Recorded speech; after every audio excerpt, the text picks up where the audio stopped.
Good morning. How is everyone today? I hope you are doing well. I am happy to be here. I'm happy to be home today. I am happy to have books to read and choices. So I was away on vacation the last few days. Well, was it really even vacation? I don't know. We were taking my son back to school, and as a Christmas present before doing that, we took him back to where we used to live, which is closer to his school, so that he could visit with friends and stuff. And so he got to see different friends every single day. He had a blast. We had a good time seeing friends that we had moved away from, but it was an exhausting trip back. So the only way we could guarantee that he got his ride back to school and worked it out and everything was to take a 10 o'clock flight back home last night. So we got a 10 o'clock flight back home, which was like an hour or 2 hour flight. I don't even know. And then we, had to get the luggage and all that. But then we still have an hour drive from our airport. And I'm tired. But I'm usually tired on Monday, so there's nothing new there. What am I reading today? I don't know all of the things. I'll probably explain it as the day goes on, but like I had a reading catastrophe during the trip. Long story short, I brought two books. One I was going to finish and knew I was going to finish, and the second one that I was going to start. Starting the second one went horrible, and then I found myself with kind of sort of nothing to read. I'll get to it later. Anyway, one fun thing that I did, well, there were many fun things, but one fun thing from the trip that I'll share is we went to this funny little store in the local mall, and it seems like it is some sort of like we don't know the language, so we don't know if it was a Japanese, Korean, or Chinese. It seems like it was probably either Japanese or Korean, almost like convenience store that was in the mall. So like all the products were from whatever country they were. So they had like stationery and perfumes and like things that you would like see at your Walgreens, sans all the pharmaceutical stuff. And one of the things I picked up there is the most adorable little panda notebook in the world. I love pandas. Like my mom even got me this weird panda thing for Christmas. Um, and the pictures inside are like just ridiculously cute pandas doing cute things. So I was like, yeah, I'll write in that and look at that and enjoy that on a daily basis. To start with my day, I'm not actually going to be starting with the pillow book, so let me at least change the picture for now. I will be hopefully getting to American Gods today and starting that. That is the plan. That is the goal. In the meantime, I have a couple of books and a whole bunch of things to do on my way to getting there. The first thing I am going to start with reading is Year of Wonder. Um, that's the classical piece of music a day. So I will start by listening to my classical piece of music. Today's piece is a violin and piano piece. I also need to update my Discord. I have a little channel in there where we are discussing our thoughts on the pieces in there just on a weekly basis. So I need to update that because clearly I didn't do it while I was flying home yesterday. And I forgot to leave a note saying, hey guys, I won't be getting to that today. And yeah, I think yeah, I'm starting with that. I'm going to be listening to that while I shovel. We had a lot of snow before we left, and then we got a couple more inches while we were gone. And oh my gosh, guys, sweetest thing. The one thing I was worrying about coming home this entire week was the fact that I knew it was going to snow while we were gone. And I knew we were going to get a couple of inches. And we have a little bit of a steep driveway. And I was like, I don't know if we're going to be able to get up our driveway. And we have steps to our front porch. And I'm like, I don't know if we're going to be able to get up our porch. And not like we wouldn't be able to get into our house, but we might have had to start from the street and drag our luggage through inches of snow to get to the front porch. We came home. The part of our driveway that we had cleared was completely clear, as was the sidewalk walking up to our front door. one of our neighbors, while we were gone, shoveled the couple of inches that snowed so that we could get in. And they cleared, like, we have a 2-car garage. We had only cleared entrance to one of the garages because we just ran out of time. They cleared enough room on the second door of our garage so we could also get our other car out. That made my homecoming. Like, I love our neighbors, and I have no clue who it is. I have a guess because one of our neighbors has a snowblower, so I'm hoping that it's that neighbor so that they did less work for us. But I didn't like we all live very close together. Like, we're in a cul-de-sac, so we know each other pretty well and we can see what each other are doing.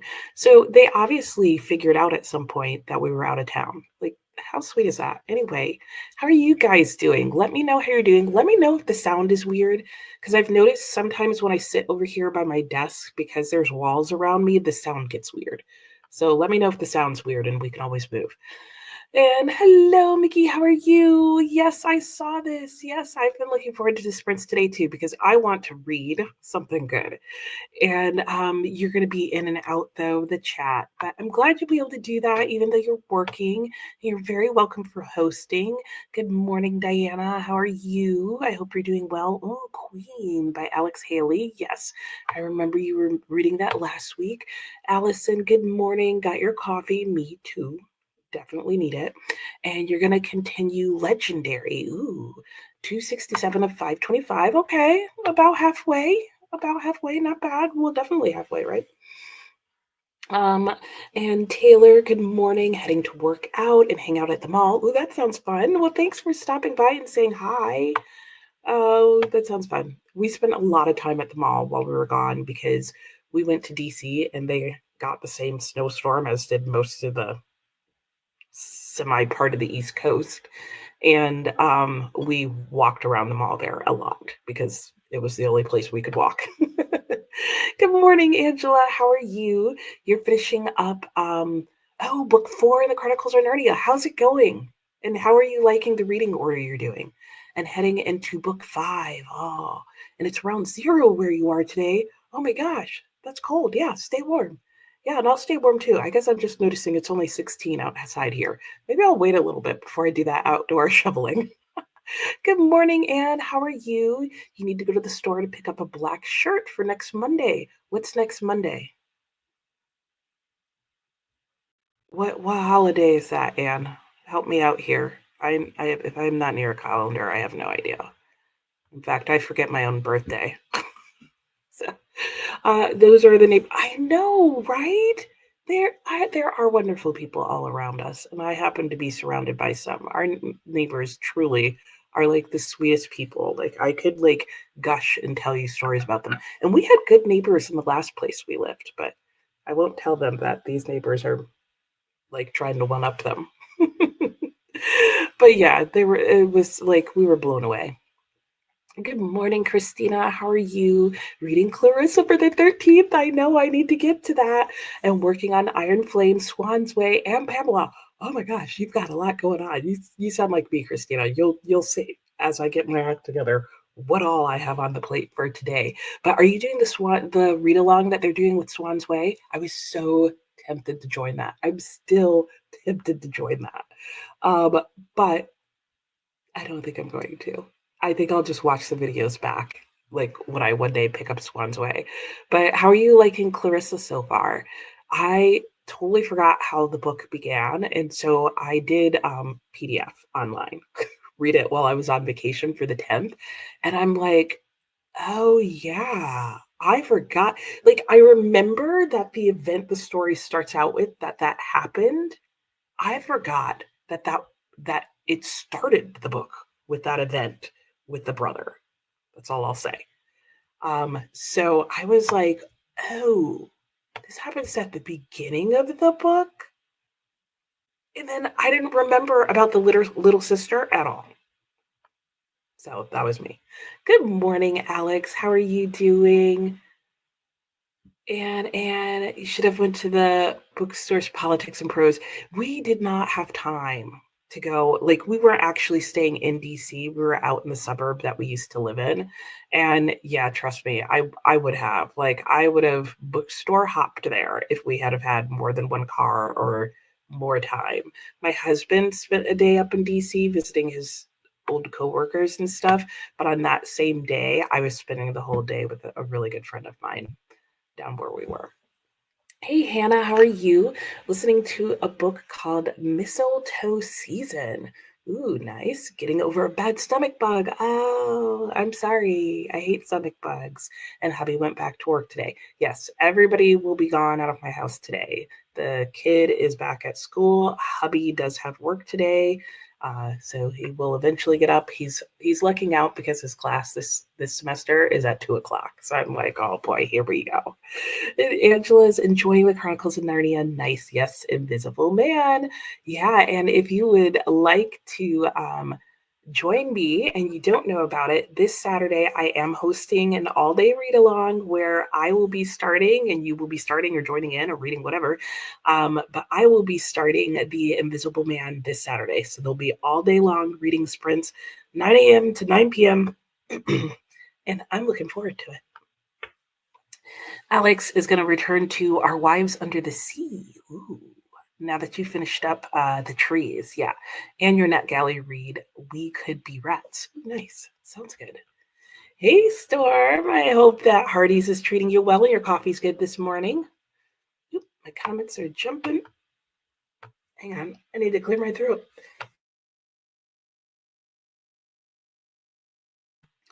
Oh, okay. Yeah, starting American Gods. Yep, and you were considering rereading it. Oh, I'm hoping that means you liked it, which means I should probably like it. what did you rate it before, Alex, so I can get an idea of where it's gonna fall for me? Good morning, Christina. How are you doing? I hope you're well.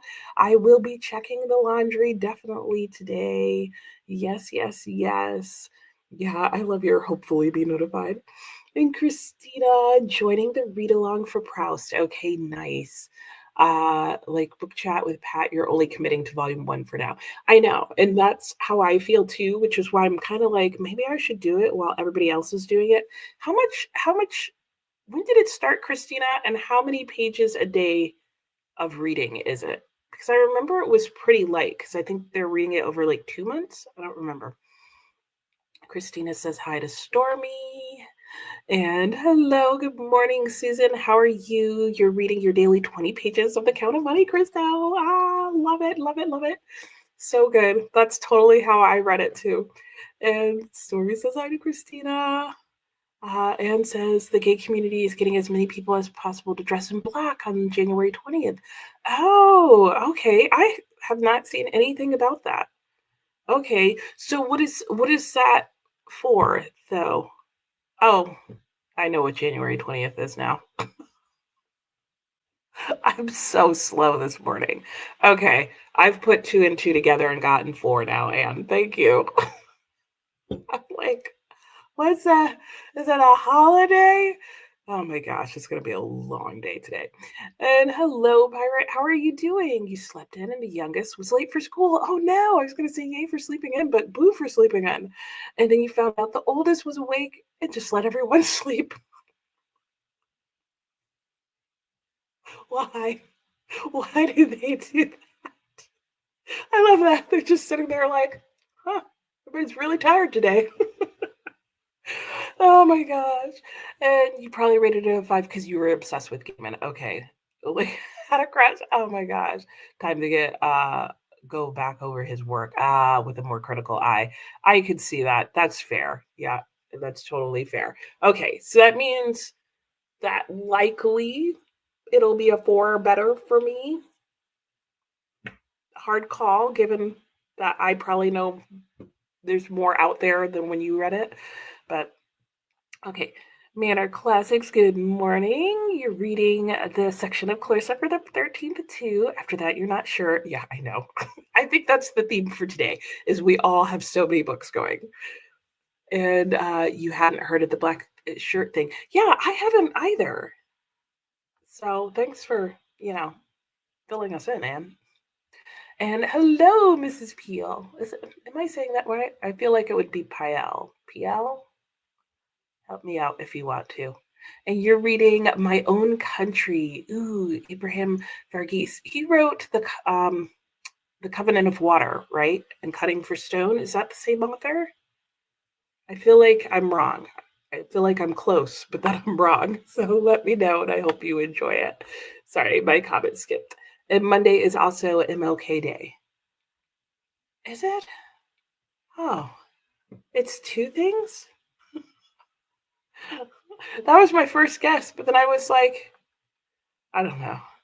I don't know what I'm thinking. Okay, you have black pants, but not a shirt. Okay, yeah, I'd probably be similar. Good morning, Viviana. How are you doing? You're going to be reading Good Omens. You don't have a set reading goal for this year. You want to look into other hobbies over the years. You have read every genre. You're feeling burnt out. Oh no. Well, I hope you're able to figure out something that helps with that feeling because it's not a good feeling. And you need to make a chai latte pirate. Oh, that sounds wonderful.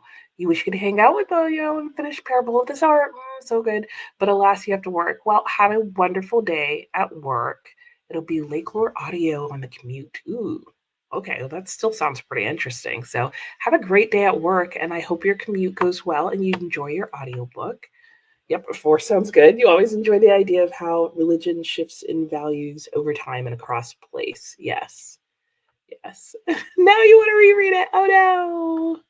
Yes, it is. It is. Yeah. Well, because that was what I was originally thinking. And then I was like, that doesn't always happen, is it? Is inauguration always on MLK? I don't feel like it is.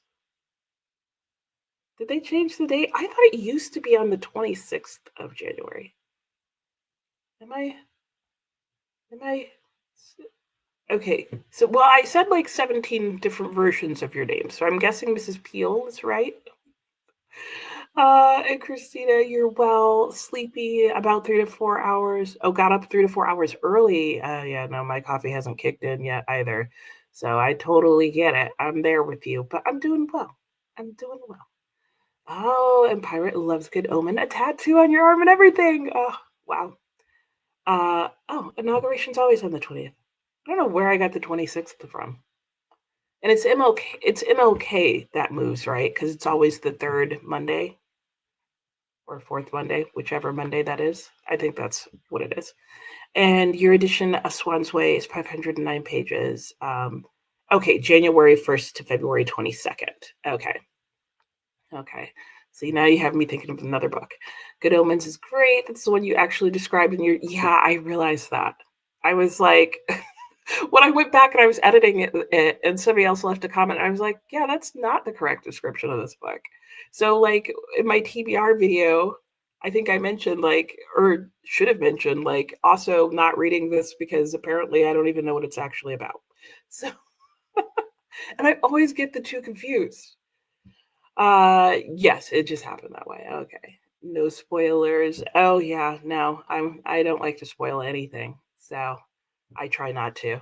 And you just finished Queen last month and enjoyed the book. Nice. So hopefully, Diana, you will like it as well. All right, that is the last comment I can see. I am definitely going to listen to my song of the day, and maybe I'll dip a toe outside and see if it's worth shoveling now yet. I'm thinking I should because the sun's on that side of the house and will help me out, but we'll see. All right, I've got the 45 minutes already on our clock, so I guess I just need to start the timer. This is what makes Monday morning so hard is you're like, what do I actually do? Okay, yeah. I'll see you guys in 45 minutes. Happy sprinting.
Hello and welcome back.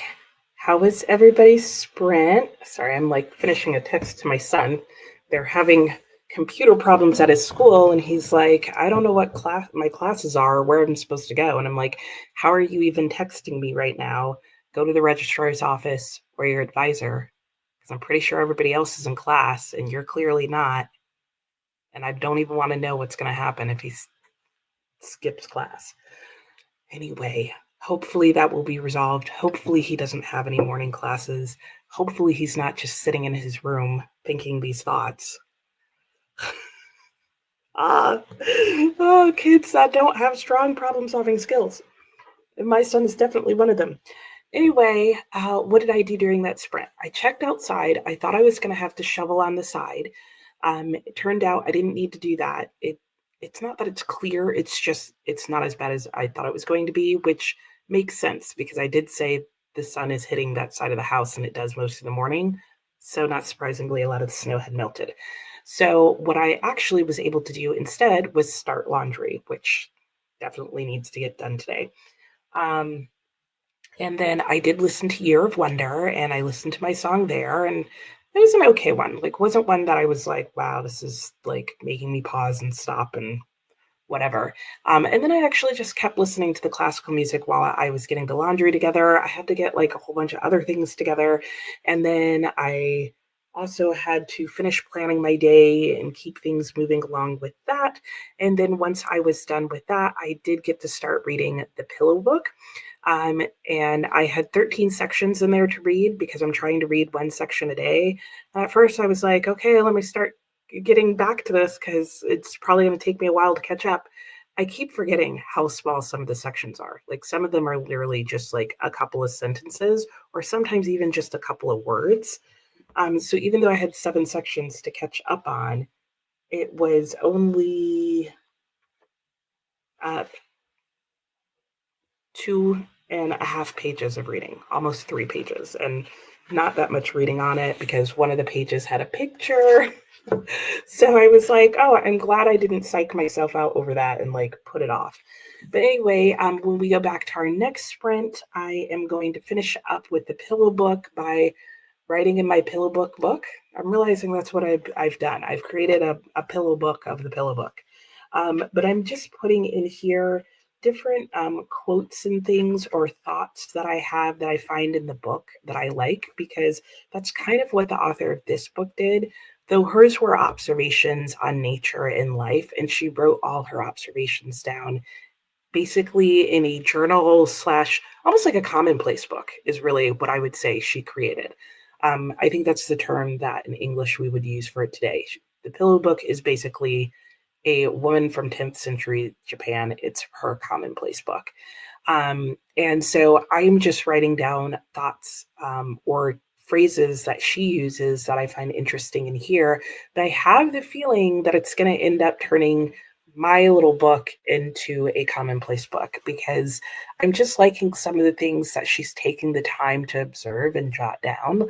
Like some of it is just she's just talking about like, oh, here's all the times that I like the rain. And she just has a list of occasions that she likes the rain. Today I read she was talking about mountains, and so she just listed a whole bunch of mountains. And the interesting thing is she doesn't always explain why she's listed or mentioned something, so you kind of have to infer the context. But she didn't list mountains that she thought were pretty or that she wanted to visit.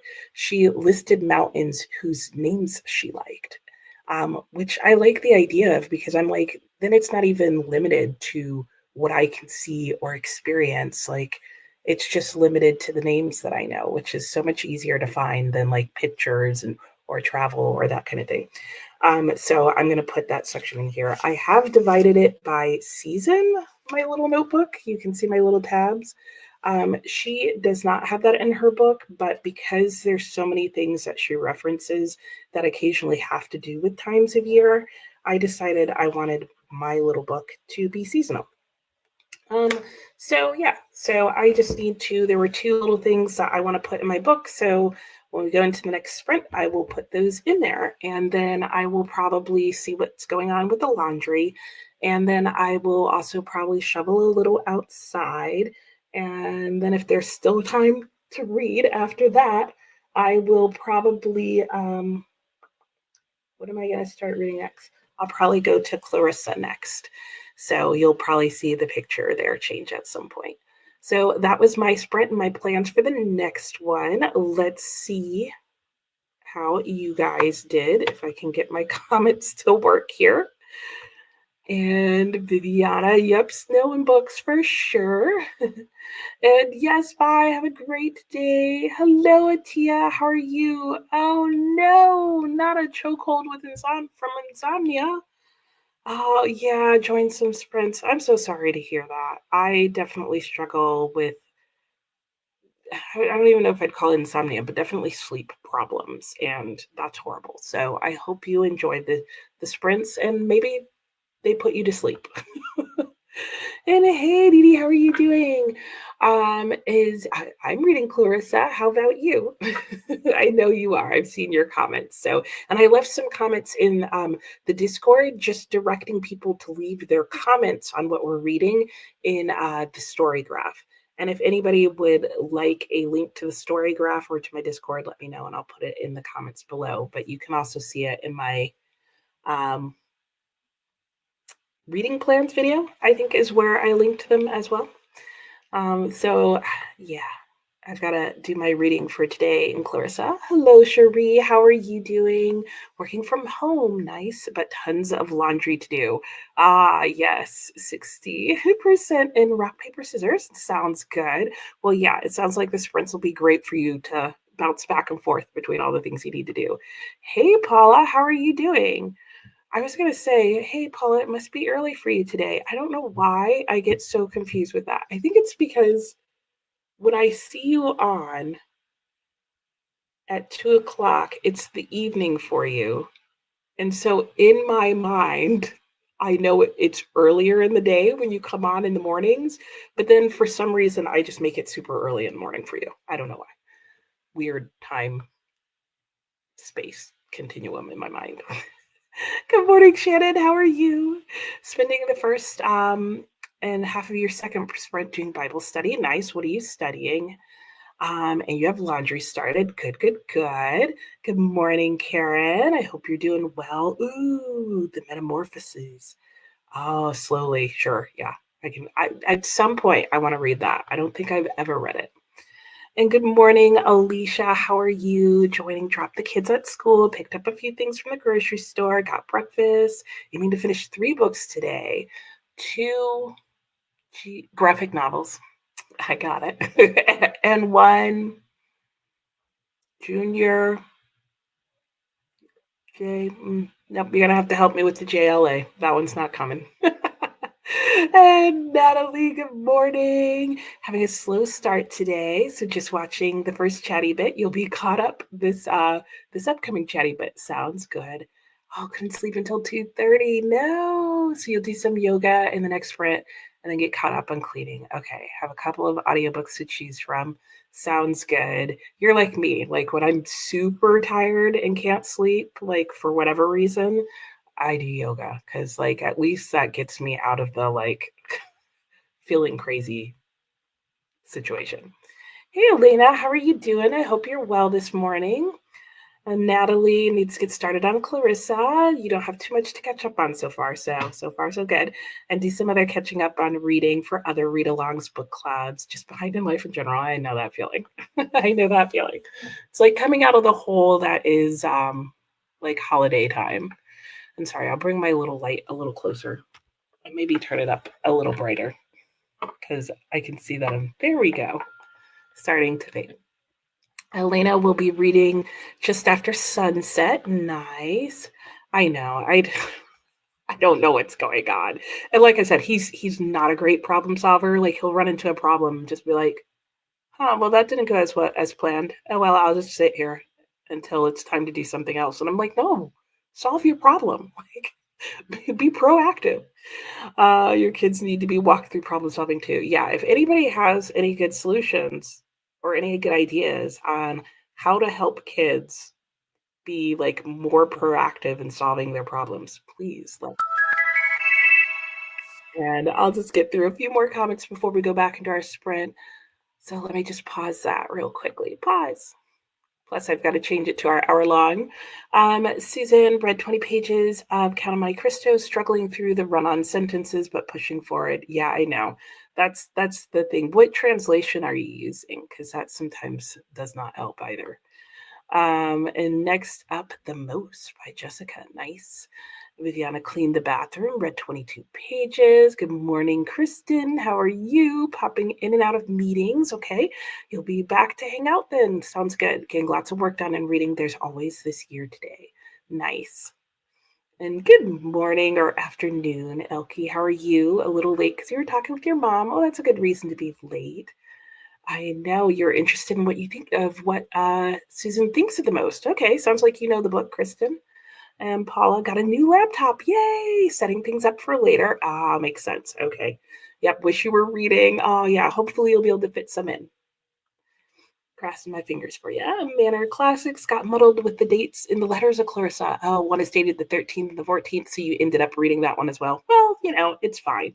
And writing a blog post about it now sounds good. Yeah, that is confusing at times because sometimes you get like a post dated letter after, like, it'll be like the 13th, the 14th, and then back to the 13th. Yeah, so you definitely kind of have to like peek ahead a little bit on the dates. I did notice that, but not until I think February, but maybe it must happen this month as well. And Karen is also reading Clarissa slowly. Dee Dee's on page 22 of Annie Bot. Nice. Loads of thoughts. Ooh, that's always exciting. Mickey's still just working away and trying to determine if you can listen to an audiobook at the same time. I can't, but good for you if you can. Which book to listen to, making that decision is tough. You clearly haven't planned. Oh no. Diana, next sprint, listening to more of Midnight's Children. Almost started that in part of my like reading catastrophe that happened, which I'll talk about during our next break. Manor Classics, next, you think you'll start Proust against your better judgment. Found a free one on Project Gutenberg. Yes, that's true. That's a good way to look at it. Nothing to lose. It's free. And yeah, I know it's the afternoon for you, Paula. But like, as soon as I go, like, oh, Paula's on earlier than when I normally see her, I automatically make it 6 a.m. for you. I don't know why I do that, but like my brain does it every single time. Oh, Jennifer L. Armentrout. Okay, I would have never gotten that, Alicia. Thank you.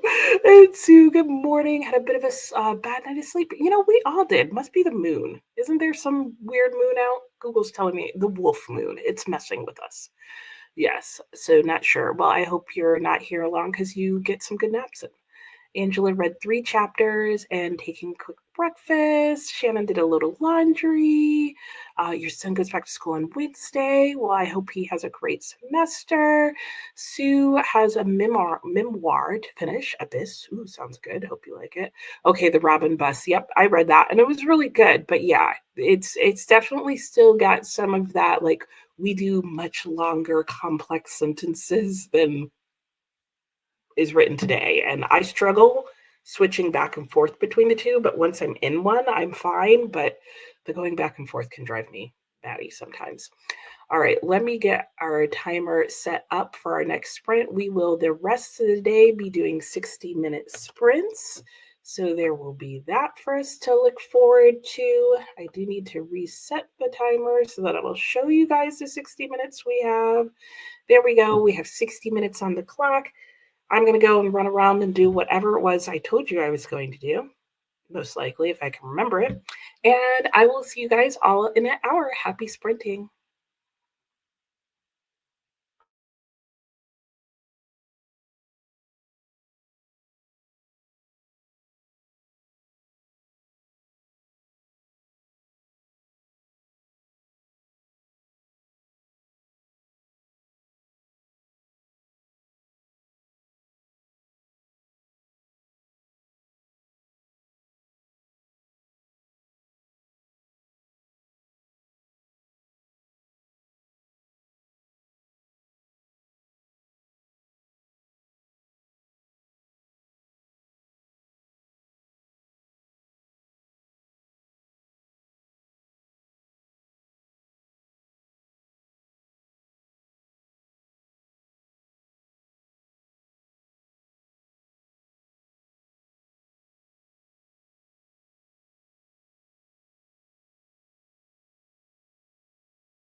Hello and welcome back. How did everybody's sprint go?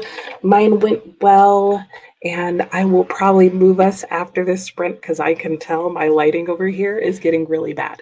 But like I'm in very bright light, but because I'm so backlit by this window here, it's making it look like I'm in shadow. Anyway, filming issues. What did I do at that sprint? That sprint went well for me. I started cleaning up a lot of things because we have all like the things from being unpacked and the laundry. I got moving still, and there's just stuff everywhere. There's stuff out from like our packing to leave. There's stuff out from our coming back. There is just stuff out. So there will be a lot of cleaning happening today. I did talk to my husband about a couple of things. I made the notations that I wanted to on the pillow book, and I did start reading Clarissa. I read the first letter in Clarissa while I was traveling. Um, but there were a lot of things in that first letter that I just wanted to keep track of for myself and that I also wanted to comment on. And it was just like 2.25 pages. So I knew when I got home I would reread it. So I just went and reread that. I highlighted everything that like really stood out to me. I'm now going back and like titling them and making notes. I'm not sure if that's going to continue to be exactly how I do it. I might make a few more notes in here versus titles because I'm realizing there's not very large margins in my book to actually write titles for the sections that I'm highlighting, and that it would actually be easier to write sentences, oddly enough, because they would be longer and narrower anyway. Um, yeah, and I'm already intrigued. I already love the opening of this book because there are it immediately like stuff is going on. There's no hesitations. There will be no spoilers that I mention. Um, but yeah, I just love that it opens and there's like a lot going on. There's a lot of conversations going on in the background, gossipy kind of stuff happening. So when we go into our next sprint, I am going to at some point finish up making my notes on that first chapter. And I'll probably wait to do my update on Storygraph until I've read the next set of letters. Because I'm realizing, as somebody mentioned on Discord, that the next set of letters, there's one letter, and then there's a letter that's dated the 13th, 14th. So I don't know. I may just read the 14th. Yeah, I'll probably read the 13th, 14th one on the 14th because there's technically no letter on the 14th. And if you don't know what I'm talking about, Clarissa is this classic novel. It is an epistolary novel. So the entire book is written in letters and notes and that kind of thing, and they're dated. And so, what I am doing this year is I am going through the book by reading the letters on the dates that they have in the book. So, today is January 13th, and on January 13th, there is a letter that has been sent. And so, I am going to, open the mail and read it. So far, I'm really enjoying that because after the last letter, I was like, okay, that's a lot going on. And she asked her friend to write back and tell her side of the story. And I'm like, yeah, what are you going to say in response to what happened so far? Because I this is my like second full time, like my second time reading the unabridged version of this, and so I'm like, there's already stuff I don't remember, so it's gonna be good. I'm looking forward to it. Can't wait. All right, so let me go and see how your sprint went for you guys. And hello, Amelia. How are you doing? And you were saying same as Sue. Oh no, suffered from a terrible night of insomnia. Like I said, I'm blaming it on the wolf moon. That's what my computer is telling me is out there, and maybe it's messing with all of us. And hello, Jean. How are you? No reading, just working. Well, I hope you have a great work day, and thanks for saying hi. You're also in the No Sleep Club. See? Yeah, it's going around. What was going on last night? Yeah, you weren't sleeping because the stupid cast on your arm, causes more pain than the break. Yeah, I have heard that. I have heard that. I'm sorry, and I hope it gets much better very quickly. And hello, Nicole. Tis you, tis me as well. Have I made a video about my annotation methods? Yes, I have. Yeah, and it came out just recently. So if you go to my channel and you look up videos, probably like not even 4 videos back, it should be there. And in fact, I can rather than just telling you that, I could do you the favor of actually linking it in the comments. So why don't I be that helpful person and do that for you? So give me just a second. Um, Gosh, I guess it's further back than I thought it was, but there is one. So let me get that for you. Yeah, so you can see all the things that I highlight and how I annotate. And there you go. There is now a link in the comments. And that will pretty much explain what I'm highlighting. The only thing I'm doing differently right now versus what I did in the video is that I am just monochromatically highlighting and tabbing, which means I'm only using one highlighter color and I'm using only these orange tabs. And just because I have a lot of orange tabs to use, that's literally the only reason that I'm doing it, because I need to already reconsider this because I'm going to run out of this orange highlighter really fast because this book is huge. Yeah, scratch that. Already changing my mind on that because I realized, yeah, that highlighter is going to last me 3 seconds if I highlight the entire book in that. I was going to do that because it's faster to read, but I'm not reading that much at one point. Anyway, yeah, I'm going to highlight this book starting on the next chapter exactly like you see in that video. Sometimes I change it up, and I mentioned that in the video. Natalie, you got nothing. You said you were going to get done. Oh no. Ended up going, oh yeah, YouTube rabbit hole. That'll do it. So you read chapters in Pineapple Abyss. Oh, I thought you said the name earlier, or was somebody else reading Abyss? Fed the cats. Ooh, caramel mocha coffee sounds amazing. Amelia, yeah, you couldn't figure out what you. I had no reason either. Alicia folded a load of kids' laundry, fluffing stuff, budgeting, all the things. Yay! Oh, only one more to pay off. Good job. And Shannon did laundry, finished the Bible study, started reading Family Lies. Very nice. You literally just started it. Alex, about how long is each day's reading of Clarissa? Um, you can get it if you have a reader, or even if you don't mind reading online, which honestly isn't like Project Gutenberg will let you read it right off your computer or your phone. And the sections aren't generally that long. Like right now, it's been like 2 pages or so, which will be a little bit more on an e-reader because, well, maybe not, because the margins on the top and bottom are pretty big. I did look ahead, Alex, and I think the longest section of reading, because I'm going to sneeze. Sorry. Um, the longest section of reading there is comes later in the year. And there is one point where 1 month's reading is like 200 pages. And like, so her letters do get longer, because what happens is at one point she's writing almost daily, but very rarely does that happen. And then at another point, her letters, like she's having to hoard up her letters before she can send them out.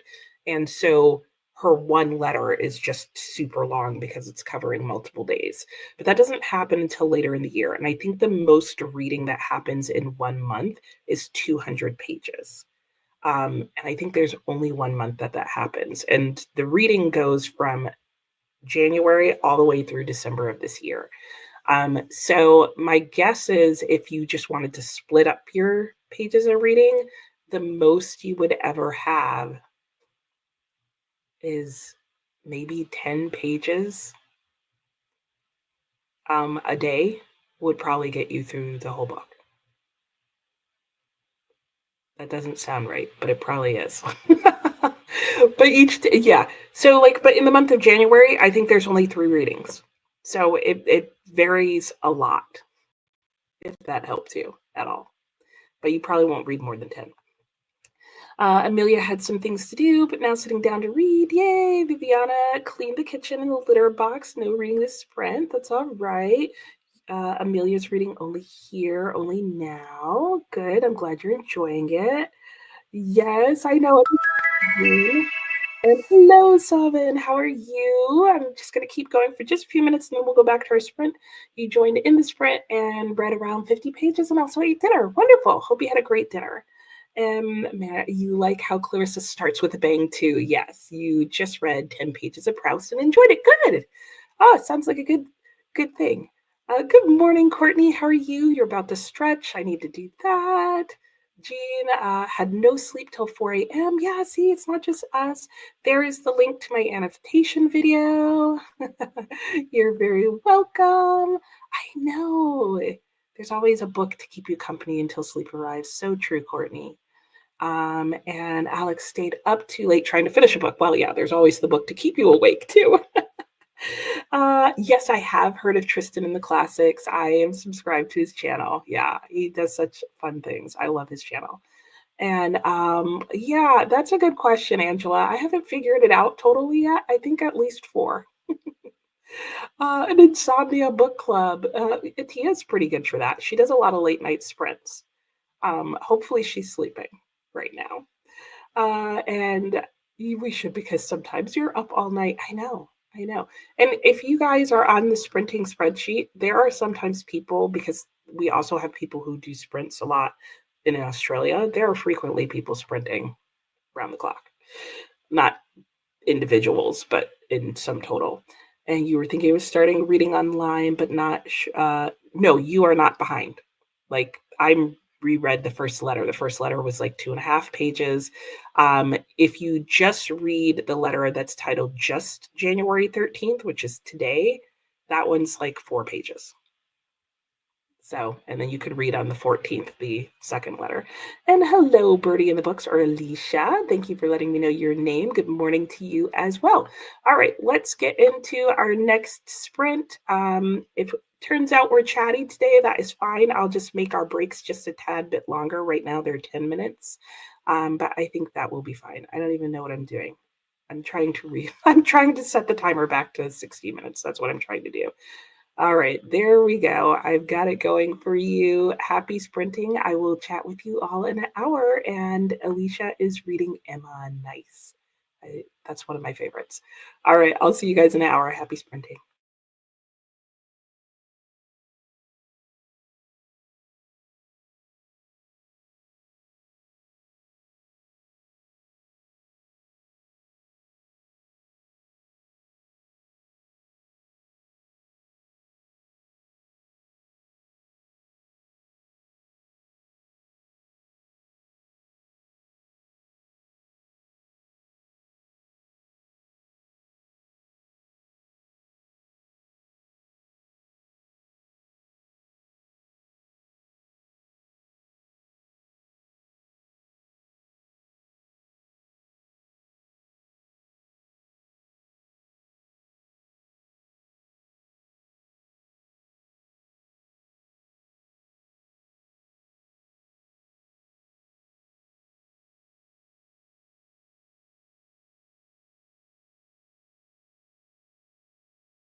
Hello and welcome back. How was everybody's sprint? Mine was good. So we did move over closer to the bookshelves, or at the bookshelves, really, because I pretty much finished everything over at my desk. And I'm sorry, I should have closed that door. So you're probably going to hear grumblings and groans from the washing machine. Um, but anyway, I finished most of the stuff that I needed to do at my desk. So I'm now pretty much just going to be going back and forth between straightening up for part of the sprint and reading for part of the sprint. I did start working on today's reading in Clarissa, and that is going really well. Yeah, really getting introduced to some interesting characters. I forgot about the brother and sister. And all my feelings about them. So that's all coming back. And yeah, I'm hearing from Clarissa, and she's starting to lay things out. Having read Pamela, which is Samuel Richardson's first book, and knowing all the feedback and criticism he got on that book, I do feel like there are things that he's doing in the second letter that I'm like, I wonder how much for him this is really a response to criticism he got on Pamela more than it is part of him setting up the story, though it is also part of him setting up the story. And I'll talk more about that in the story graph. But it's just interesting. Lots going on. I'm really enjoying it. So I probably have um, maybe another like about 2 pages left to read, page and a half left to read, and then I'll be done with that for today. And then I have one other book that I think I'm going to be working through, and then I'll finally be able to start American Gods. So I think Angela was asking me, like, how many books am I working on currently? And I'll show you once I'm ready to work on American Gods. I'll bring them all over. But I did say I was going to talk about real briefly, and then we'll get to your comments about why I have so many books on the go, because that was not how I left. I left to go on my trip with, well, I was doing the pillow book. I knew I would be picking up Clarissa, and then I had the one book that I was going to be reading. That was my plan. I now have a lot more going on than that. And what happened was, I think I talked about it in brief, was that I went on my trip with, what did I bring with me? A Tree Grows in Brooklyn. And I was like 100 pages, if that, from the end. And I knew I was going to have like an hour and a half flight there and back, and that my husband and I were going to have a lot of downtime. So I knew I was going to finish A Tree Grows in Brooklyn. I brought my other buddy read with me, The Terror by Dan Simmons. And that's a big, thick, like 750-page book. So I was like, that's fine. That'll be the only other book I need to bring. It'll last me the whole time. Nope, it didn't last me 40 pages. Those characters were so unlikable, racist, chauvinistic, misogynist, just so many things. And he was not saving it. Like, I can deal with unlikable characters, even as my protagonist. I love an anti hero. I can even deal with sort of a villainous character, bad guy, as the main character, kind of, sort of. Because for me, it has to be done well. Like, you either need to find that nasty person still somehow charming, or something awkward like that. Take the Joker, for example. Or you need to find some aspect of them where you can sympathize a little bit, or at least come to some sort of understanding. It makes me think of like Things Fall Apart, where like you have a protagonist who's not a good guy, but he's complex enough that you want to hear his story, because you know there's also other things going on and there's other likable people involved. There were no other likable people involved. Everybody that I ran into in the first, granted, 2 or 3 chapters were just horrible, awful people. And there's like this monster going around in the dark. And when you find yourself going, yeah, I hope it gets you, you know you have problems.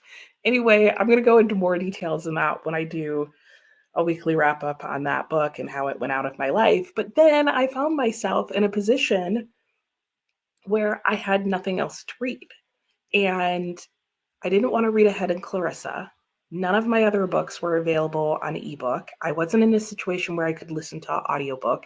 I bought some books on vacation, and my husband was like, "You just bought 5 books. Why not read one of those?" And I was like, "Because I didn't buy them to read them right now. Like all 5 of them were books I did not want to read right now because one, none of them were short. And that's not true. Most of them were super long. And so I didn't want to start a really long book knowing I was going to come home to the rest of my TBR. And the one book that was short is a really dense classic. So again, I was like, I don't want to pick up a book that's going to take me more than a couple days to read. And I didn't buy any books to read right then. And yeah, readers' problems. Anyway, so that's how I ended up with a whole bunch of books that I'm now in the middle of because I worked it out in a really chaotic manner. All right, let's see how you guys did during this sprint. Let's see. Tammy joined. Hello, Tammy. How are you? You're reading a Susan Branch book today. Nice. And hello, Amber Lee. How are you? Reading The Cabinet. Ooh, that sounds interesting. Ooh, I think I've heard of that one. That's the one that's like all pink or something, isn't it? And Alex, letter one of Clarissa read. Yay! Definitely needs to be read as a group so you can dissect and figure out what's going on. Yeah, it's 17, it's like 18th century language, so there's a lot of complex things that you're like, wait, am I understanding this correctly? And it gets better as you go on. Yeah, especially when your brain's not fully awake. I hear you there. And Viviana, almost finished with your daily cleaning routine. Another bites the dust on page 34. Nice. Sue read 3 chapters, switched to audiobook, Twisted Love. Hello, Tony. How are you? Ooh, very cold in England. Is it really? And I'm happy to have you here. So thanks for joining. And you're reading, oh, Rebecca. Love it. Is this your first time reading it? And you're like a quarter of the way in. So, like, thoughts so far? Let us know, almost halfway through. And Selvin says he read 56 pages, How to Age Gracefully. Ooh, that sounds nice. And switched to Arcspire. I have not heard of either of these. And read 64 pages. Getting a lot done. And I'm glad you're enjoying both books. Hey, Lynn, how are you doing? Glad to be home. So am I. And I am also ready to read. And you have 50 pages left. Oh, The Clockwork Boys. Ooh, how are you liking that? I have seen that and it looks like it would be interesting. So let me know. And Susan switched to reading The Reformatory. Ooh. Oh, she was on the Barnes and Noble's podcast. I did see that her book was in paperback. I saw it in multiple places. So I was like, tempting, but not my type of read.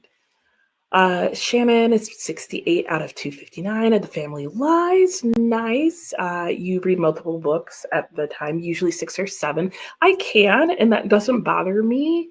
It's just towards the end of last year, I realized that it's not necessarily my preference. Plus, at one point, like the number I had going was like way more than I wanted to be doing. And I just started feeling like I was finishing nothing. So I just needed to finish something just to get that like endorphin, serotonin rush, whatever. So I'm like, what am I doing in the middle of all these books? And Kristen, finally done with meetings. Yay, good job. Halfway through, There's Always This Year. Nice. Oh, you're playing library chicken with it. Okay. Well, I hope you make it. And Alex, you know why you have so many books on there? Go, I'm the ultimate book influencer. Oh my gosh. That's true. You did just feel like, oh, maybe I need to do that one too. I'm sorry. I do get that comment a lot, like putting that on my TBR. Just bought that book. I'm really not trying to get you guys to buy books. I mean, if I get you to read the books, you got them from the library or added it to your TBR to be read one day, I don't feel bad about that. But please do not feel like you have to buy books. So I'm glad at least it was a free one. And Cherie, work got in the way of reading. Boo. Dee Dee finished teaching a client on Skype. Ooh, nice. And uncountable and countable nouns. Oh, that I don't know if I'd enjoy that, but hey, at least you can do it. Alicia finished one graphic novel, 35 pages in the next one. Coffee cake, yum. We were talking about it the last time. Next planner updates, good. Think you're gonna go ahead and start Invisible Man, if not today, then tomorrow. That sounds good. And the read along is already up, so you can already put comments in there. I know. He wastes no time. It's like downhill, crash and burn, hot mess. And hello, Melissa. How are you? Happy 2025 to you as well. And you left work early. Walk in the woods. No, stomach bug. Oh, I'm sorry to hear that. You're reading Good Woman. It's so good. I'm glad to hear that. But I'm sorry to hear that you are not feeling well. And we have a lot of people here today. So I'm just going to go ahead and change our breaks to be slightly longer just so that I'm getting through more of your comments.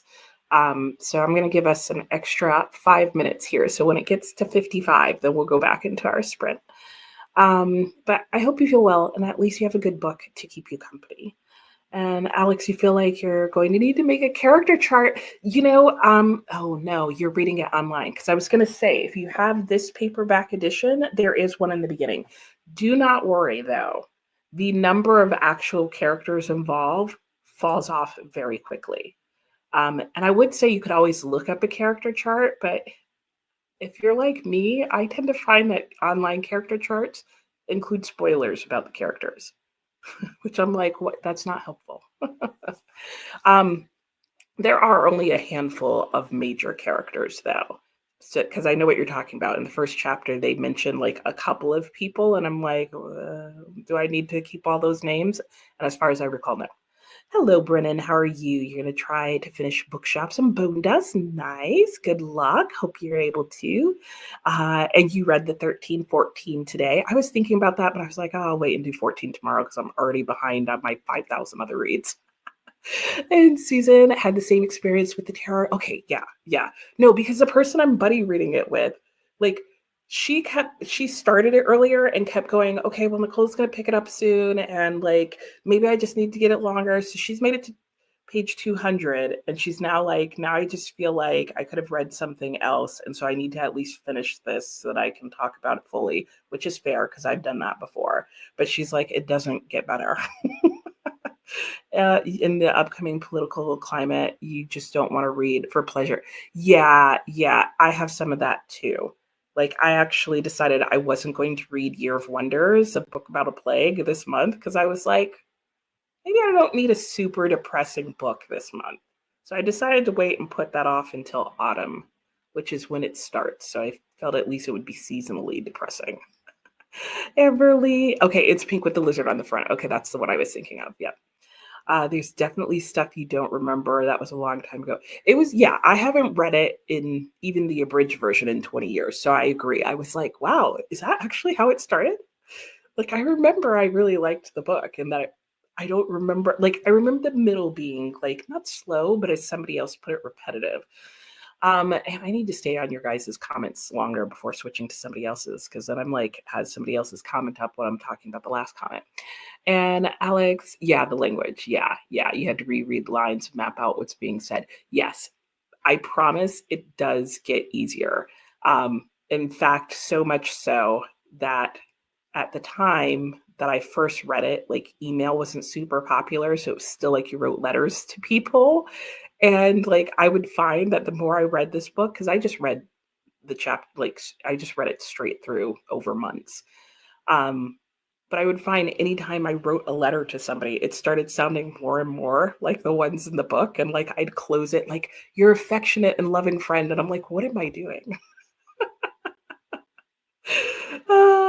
And Alicia made it to chapter 6. Nice. And there's the washing machine if you can hear it. Mickey just had lunch trying to wrap up a deliverable for a project. Still no audiobook. Bummer, but hopefully soon. And he says hi to Alicia. Hello back. Melissa's good. I'm doing well, thank you. Shannon, during the next sprint, we'll grab some lunch and then switch to Justice Never Dies. Ooh, sounds good. And Lynn's enjoying the Clockwork Boys. Okay, humorous fantasy novella. Oh, wait. Is that the book I'm thinking of then? Maybe not. Is it orange with like clockworky type things on the cover? Who's it by? That's probably a better question. Shannon says to Susan, you feel like you're heading to Armageddon. Oh no. Let's say not. Cherie gonna put together a digital vision board project for your students. Oh, that should be interesting. Sounds good. I hope they enjoy it. And yes, we are sorry to hear about sickness for sure. Never fun. And Viviana is working on dinner and we'll be having white rice and red bean. Am I reading this correctly? White rice and red beans, Cuban style. Ooh, yum. And a salad. Very nice. Um, you should sign off emails like that. Yeah, I should. You're very affectionate and loving friend. Hello, good afternoon, Tina. Okay, okay, yeah, it is the one that I'm thinking of, Lynn. Thank you. And when you were reading Dux Newberry, you found yourself running an internal narration in the style of the book. Oh my gosh! And I just recently bought that book. I didn't think about that, Alex. That's going to be crazy. And yes, oh, and Kristen, am I thinking of a Clockwork Orange? I don't own it. I don't have any plans to buy it anytime soon, but it's like on my TBR wish list. Is what's going on. You did see it on my shelves, yeah. Basically, what happened was I read Paul Auster and I went, maybe I do like modern, postmodern fiction and writing more than I thought I did. We'll see. We will see. All right, let's go back into our next sprint here. I've got the timer set for an hour, and yeah, I'm gonna get back to reading, but I probably need to change the laundry and do a couple other things first. But I will see you all in an hour. Happy sprinting.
Hello and welcome back. How did that sprint go for everyone? Mine was really good. I switched over some laundry. I think I went outside and shoveled very quickly. Yeah, I did that. Um, and I decided that at first I was thinking I was going to work on the one whole side of the driveway. And then I decided maybe that's a bit ambitious. And so what I decided to do instead was just make it a little bit wider. We have like a two-car driveway. One side is completely clear, and a small portion at the top of the other side is clear. So I decided to just like make that a bit bigger so that we can definitely easily pull our car in and out. Um, and then maybe I'll work on it a little each day this week because there's really no rush. Like we have three cars because we have my son's car here. We don't drive three cars all the time. So yeah, but it is supposed to snow later this week, so I don't want to do nothing to that side. So, but I realize there's other things that I really want to get done today inside. So I got enough of that clear that that will start like drying out, and maybe I'll attack like a small section of it each day until it snows. We'll see. But I do need to go back out after this sprint, after this break, and salt that part. Otherwise, I'm going to be in trouble. So, you guys have been asking, what are all the books that I am working on? So, I will share with you the math chaos I've created for myself. So, you've seen most of them already. I am currently reading Year of Wonder and reading a page of this a day and listening to the song that goes with it. I am reading one section out of the Pillow Book each day, and this will last me most of the year. And you can, let me maybe show you closer to page one. um, you can see on this page here, over here, section 3, section 4. So I read section 3 on the 3rd. I read section 4 on the 4th. So I have a lot of things that are like dated reads. These aren't dates in here. There's literally just like 300 and I think 54 sections or something like that. So I was like, oh, if I read one section a day, I'll work my way through this whole book in a year and have some like interesting thought to think about each day. So far, that's working. I am also reading Clarissa, as you guys can see on the screen. I did finish like annotating it. Ooh, look at the like rainbow tabs going on. Yeah, and for those of you in the read along, I'm gonna comment on pretty much all of those tabs. There's some of them in one comment. So that's what my annotations in this book are looking like so far. I don't know why I'm struggling with the camera right now. But yeah, so you can see my video on that, but I've tabbed the things that I'm going to talk about in the story graph. I have here a summary. I'm not doing a summary at the end of each letter because that would be a lot. I'm really going to do a summary at the end of each like location. So the first letter is from Anna, and she's, I think, at home. I don't even think it says. And the next letter is Clarissa at Harlow Place. I'm not going to do another summary until one or the other or both of them have changed locations. So if that doesn't happen for the rest of the book, I'm not going to summarize the rest of the book. But I am highlighting like major plot points. So I could always go and just look at the highlighted green. And so, yeah, so colorful highlights that are oddly looking pretty much black on screen, but I promise I'm not blacking out words and making it hard for myself to figure things out. So I'm working on that. And then one of the books that I started, because I was like, I need something to read. What am I supposed to do with my life? One of the books that I bought while I was on vacation is How to Read Novels Like a Professor. There is the one that's How to Read Literature Like a Professor. I'm not as big a fan because that's a very specific type of literary criticism that whole book really goes into symbolism. This book really goes more into parts of a book, which is what I really like to consider because there's literary criticism and literary analysis. I prefer literary analysis. Discovered that way too late in life. So I'm working my way through this book. I was reading, like, just reading it to read it while I was on vacation, but now I'm going to finish it because this is where I'm at in it by just reading probably like a chapter a day until I'm done or whatever. So there's that. So next I will be switching to reading a chapter out of this And then I will finally be starting American Gods. So that is, I think, everything that I've been in the middle of. So 1, 2, 3, 4, 5. 5 books. We'll be starting Invisible Man this weekend. That'll make it 6. However, this book should be done by this weekend, as should this. So there will only be 4 books as of this weekend. And 3 of those books are books I will be reading all year long. So that's what's going on with me. Blah, blah, blah, blah, blah. I just keep talking a lot. So I hope you're getting stuff done in your break or whatever you do during the chatty breaks. And Alex only read 1/3. Oh, you only read 1/3 of Duck's Newberry Port. Oh, that's not spelling good things for me, Alex, because we have very similar taste. And if you don't like it, survey shows that I'm going to like it even less. So you made it through 1/3. I'll probably make it through 1/4. Shall we take bets on that now? Oh my gosh. I'm going to also try the audiobook though, because I heard the audiobook kind of sort of not really helps. And Lynn was saying hi to Tina, Walk in the Woods. If you enjoyed A Tree Grows in Brooklyn, you might enjoy her Maggie Now novel. I am interested in reading more of her work. I did like A Tree Grows in Brooklyn. I didn't love it, but it was more just some of like her writing style. And one other thing at the beginning of the book that threw me a little off, but mainly there was like some parts of her writing, very, very specific things that I will talk about in my wrap up, that kept it from being higher rated for me. But I did like it enough that I'm like, oh, I'd probably try another book of hers. You read them both when you were a teenager, but thought Maggie Now was better. Okay, that's good to know. Why did you think it was better? I'd like to know that, because that would probably also make me pick it up sooner than later. Because if you liked Maggie Now better for the reason that I didn't like A Tree Grows in Brooklyn as much, as in if she improved upon that part, which I feel like she could, then I might like it even better as well. Viviana started the laundry. Yup, yippee, whistle while you work. Nice. Glad you're in a good mood. On page 40. Good job.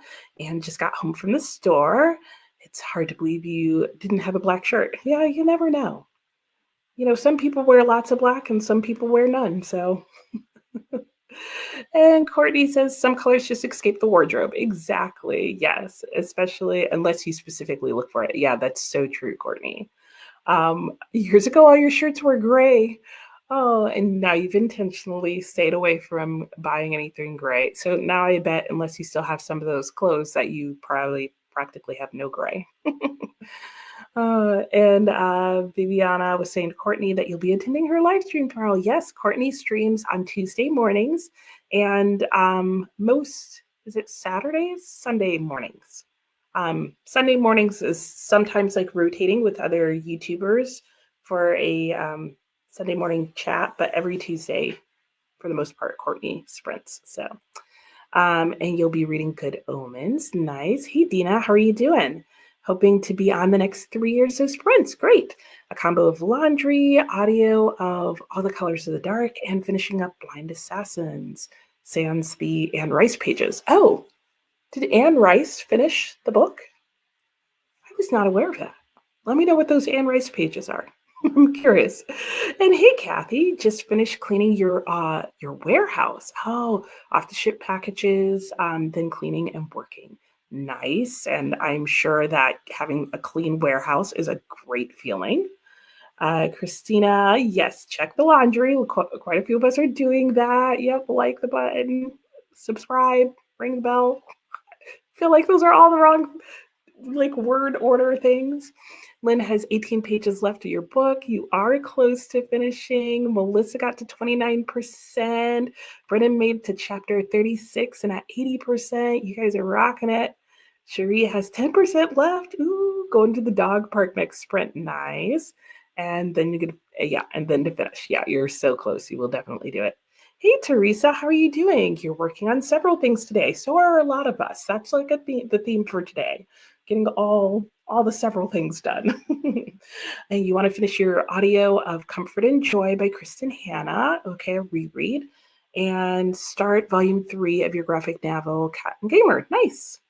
Tina completed your Spanish lessons. Excellent. Someone read the 140,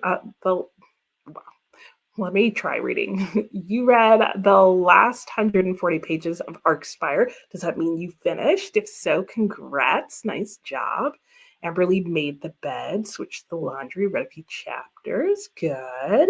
Sue's getting through the audiobook. Okay, and then you're going to go back to Pineapple Abyss. Nice. You read some in Nicholas Nickleby. Ooh, how are you liking Nicholas Nickleby, Teresa? How is it going for you? And the White Road, yes, nice, and got a lot going. That is a lot going. And let me know more about Nicholas. I want to know. I want to know. I feel like it's been very silent in the group recently. Dina's careful. That book doesn't hurt your wrist. Yeah, no. Like, I don't know if you saw me. Well, I don't know when you joined, but if you saw me reading it, I was resting it on my couch. Yeah, no, I can definitely. I'm like very sensitive to carpal tunnel tendonitis and all things in my wrist and like from the elbow to the wrist. And so, yeah, there's no way I'm holding that book up in front of me. Alicia finished vacuuming. Oh, it's already time to pick up the little ones? I guess so. Wow. Crazy. Angela, the ending of The Silver Chair in the Chronicles of Narnia has made you giggle and smile. Oh, that's so nice. Oh, you want to be friends with all the peoples. Oh, and the talking trees. Oh, that is so sweet. I love that. um, it did. It did. Well, did I actually cry? I definitely teared up.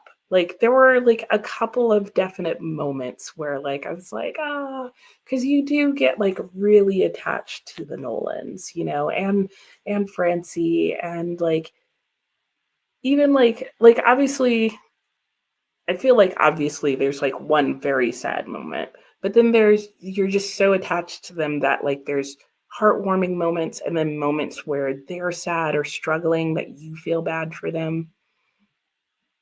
There were definitely a couple of teary moments. And Sophia took a nap because today feels like a groggy day. I can get that. Pick back up the Three Musketeers. Ooh, you got to halfway point last week. Sounds good. And Alex is saying regarding ducks, it's a softie enough. Okay. Oh, you started it for March of the Mammoths. Okay. And then you didn't fit it in with the other themed reading. You forgot to pick it back up. That sounds fair. Are you going to pick it back up for this year's March of the Mammoth? Seems like it would be a good time. And it also seems like a book that's easy to put down. Susan needs to run. Well, thanks for stopping in. I hope you make it back later. Yeah, and today it's Monday. No, it was a misprint. Oh, that's right. That's right. I forgot that you were missing 32 pages and that you had the Prince Lestat. I forgot about that. Oh my gosh. That's still the strangest thing to have happen in a book. Like, I don't even understand how you accidentally imprinting combine two different books together. Because it's like blind, like the names aren't even similar. Like, why were they even near each other? Mickey just finished up your work. Yay! Don't know what your next book will be, but you're happy to pick it up. So when you figure it out, it's going to be great. Today is flying by. It absolutely is. I'm like going back to like my notebook where I'm keeping track of like what I'm doing, what I need to get done. And I'm like, this is like time's going too quickly. Like this is not all going to happen, which is fine. But I'm like, but what is happening? Like, I feel like every single thing I do takes like 30 minutes, which it probably is. Yeah, so somebody and then sneezed in the printing factory as well as the whole machine did as well. That's still so wild. I have read Gone with the Wind. I read it ages ago in high school. Didn't like it then for all the reasons that most people don't like it, and think there are much better books to read that are similar. And yeah, if you're interested what the book is about, I would probably just recommend reading a plot summary because it's problematic. Like she's problematic, the book is problematic. There's problems with the book, largely characterization, but some plot points as well. Alex, you'll either pick it back up in March or whenever I start it. Yeah, there. Yeah, yeah. it would be fun to read it together. So I totally get that. All right, there we go. That's our timer. We're going to go back into a sprint, and I will see you all in an hour. Happy sprinting.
Hello and welcome back. How was everybody's sprint? Mine was good. You can probably hear that I've got more laundry going, and you may have seen that I finally started American Gods. So I am just on page 4, and it started on page 3. So I've read about 2 pages, and that's as far as I got. But I did go outside. I got my mail. I did some more shoveling. I switched around a whole bunch of laundry. Um, I updated all my other stuff that I had going on, not online or anything, but just in my journals or whatever. And I read a chapter of How to Read Novels Like a Professor, which I realized I had stopped in the middle of a chapter. So I really just finished the chapter, which was technically on diction and word choice and syntax. So mostly diction, so word choice that authors use in books. Um, so yeah, so that's what I've gotten done so far. I will likely, yeah, the rest of my reading today will be from American Gods, which will be good. I'll be getting into that and seeing how that's going. And I'm realizing I still don't really know what this book is about. I could definitely read the back of the book, but am I going to? Nope. It'll just be a surprise to me as things just come along. At this point, I'm like, I've started the book, it's too late. If I learn anything else, it'll be a spoiler because I know nothing about the book. Which I'm trying to imagine. I don't know. Anyway, let me know how you did that sprint, how things went for you, what you got read, what you got done, and all the jazz. Let's see if I can find where we left off because I accidentally highlighted a whole bunch of comments. And now they won't unhighlight. And now I can't move my comments at all. Oh my gosh. Let's see. Here we go. Anne was saying you need to read halfway through Don't Cry For Me. You have the sequel, which was of Isaac's Song, which was just released. Okay, I don't know either of those books. Oh, it's been 3 years since the first one. Are you going to reread based on that, the first one? Hey, Laura, how are you doing? Just popping in to boop the like. Thank you, thank you. I hope you're well. And Viviana didn't get any reading done. Okay, but at least your chores are almost complete. I'm probably going to have lunch on during the next sprint. And at the rate you're reading these days, 491-page book might take the whole year. Oh, not in a reading mood lately. Your mind is exhausting and wandering. I have times like that. And either I just need to audiobooks sometimes help if I want to feel like, continuing to read, or I just need to give myself a break, or I just need to read really easy things. All of those are totally possible. Gone with the Wind did win a Pulitzer Prize. Yep, you've read a lot of previous winners, but you threw that one. Yeah, there are definitely some that you're like, and then you gave somebody an award for that. Okay. Okay. Dina couldn't even stand the movie. She is definitely height of obnoxious character, which there's a part of me that sometimes wonders, like, was she supposed to be a likable character? And like somebody we wanted to be like? Because I'm like, at what point would she not have been the most obnoxious, annoying character ever? And there may be just enough sympathy for her that you keep reading. Hey, Anna, how are you? You're working as usual. Yep, I hope your workday's going well. So you've got me muted, but you're here. Well, thanks for popping in when you had a chance. And you'll be reading Center Ice Between Calls. Nice. Alex did some dishes. Well, you started another book. That's hilarious. What book? What's the new book? And you know what, Alex? That reminds me. So I love stationery, guys. And we were at the airport, and they just have stationery here and there and everywhere. And they had like these little notebooks, and they had interesting titles on them, like, I don't know, something something for moms who need breaks, or something something for this or that. But they had one that was titled My New Favorite Notebook for Stationery Lovers. And I was like, that's hilarious, because I could definitely relate to that. And then they had matching stationery lover pens. That was like my favorite pen. I love stationery. And I'm like, yeah, I can completely relate to that. Like my new favorite notebook, yeah, I've said that before. Dina folded laundry, 14% into your book. Okay, not your usual genre. Glad you're enjoying it. What genre is it? Mickey got sidetracked. Oh, with your coworker. Okay, running to the grocery store sounds good.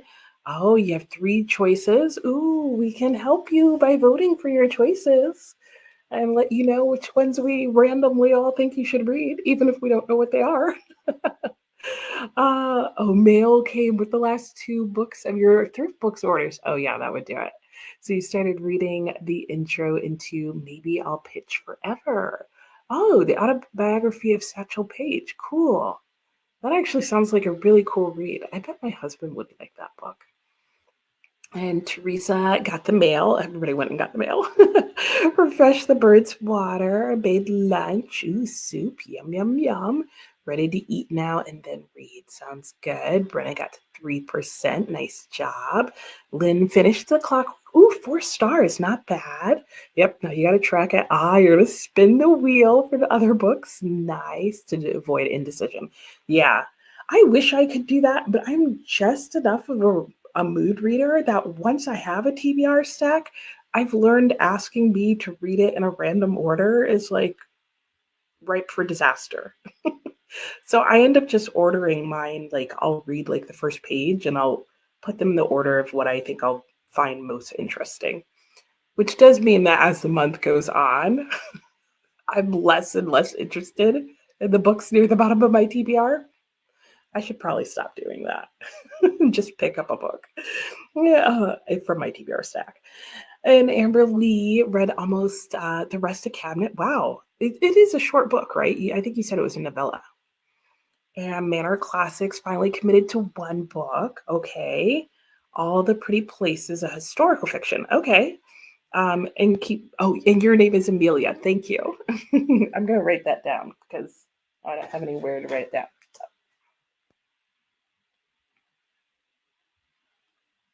I should hopefully remember that, partially because there's another Amelia here, and I also have a family member with that name. So, but thank you for sharing. And Dina, all the colors. Oh, it's a thriller and crime drama. Okay, that's what it kind of sounds like. Kathy's finally home. Well, welcome home.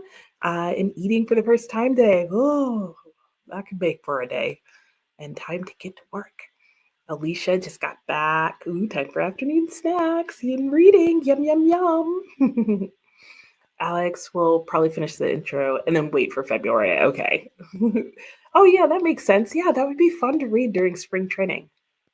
I like that idea. Good deal. Good deal. Kristen's still working. Also had breaks to listen to your audiobook. Ooh, so you should finish today. That's exciting. Walk in the Woods finished. Good Woman, and you're picking up August Town. Ooh, nice. That's a good read and pretty quick too. Are you going to listen to audiobook? The audiobook was actually worth it because there's some singing in the song. I liked it. Alex says, oh, hi, Amelia. Just saw your comment on Storygraph and was trying to place the username. Love it. And yes, exactly. Yeah, Alex also read August Town. And All the Colors of the Dark is also a family drama. Ooh, I like a good family drama. Like, I think it's satisfying in stories because it's like all the family drama with like no real person getting hurt, but you can imagine the characters getting hurt, but you don't feel bad about it, but you do. If all that makes sense. You couldn't think of the right category. Oh, okay. Yeah, I see what you're saying. Yeah, because family drama can definitely have like thriller and all those other vibes in it as well. Yes. Okay. Yay. We're going to vote on what Mickey's going to read next. Okay. The choices are Lucy Jones's Losing Eden, Claire Keegan's Walk the Blue Fields, or Pygmalion. Ooh, okay. I don't know the first one.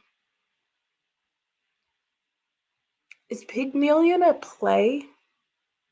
Do I have that correct? Let me know. If Pygmalion's a play, then I vote for Claire Keegan. But I do want to read Pygmalion. I'm gonna go for Pygmalion. That's my vote. And I see other people are voting too. So you can take whichever one gets the most the most votes. Sue ate lunch, listened to a chapter, watched a YouTube video, read a chapter in your book. Good job, Sue. I think I saw that you were leaving. And then Amelia can't work out how to reply to a specific person. Oh, but hi.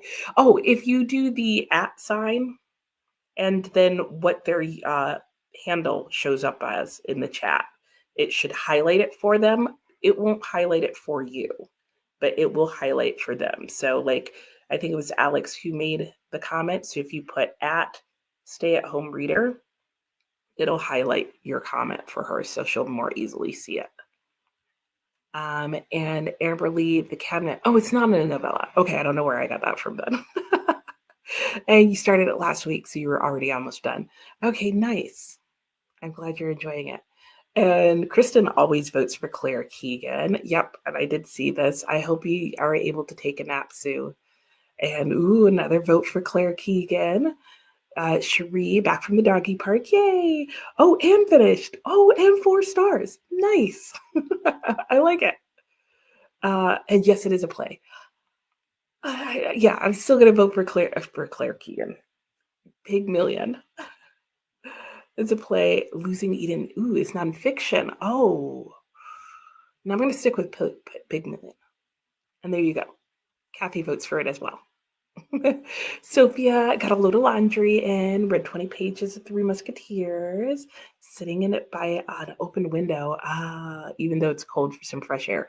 I did that earlier this week. I was like, I'm tired of indoor air. But darn, I was going to say I might go sit on my other couch because it's in the sun, but I missed that part. The sun has now moved and the couch is no longer in the sun. Right. It's the basis of the musical My Fair Lady. That's right. Somebody else was recently reading that. Because somebody else was talking about that. I have no idea who. And Anne was saying to Dina to Google the author where he talks about the inspiration for the book that you're reading. Ooh. Yay, you're welcome, Mickey. I know, that sounds cool, right? I was like, ooh, I didn't know that.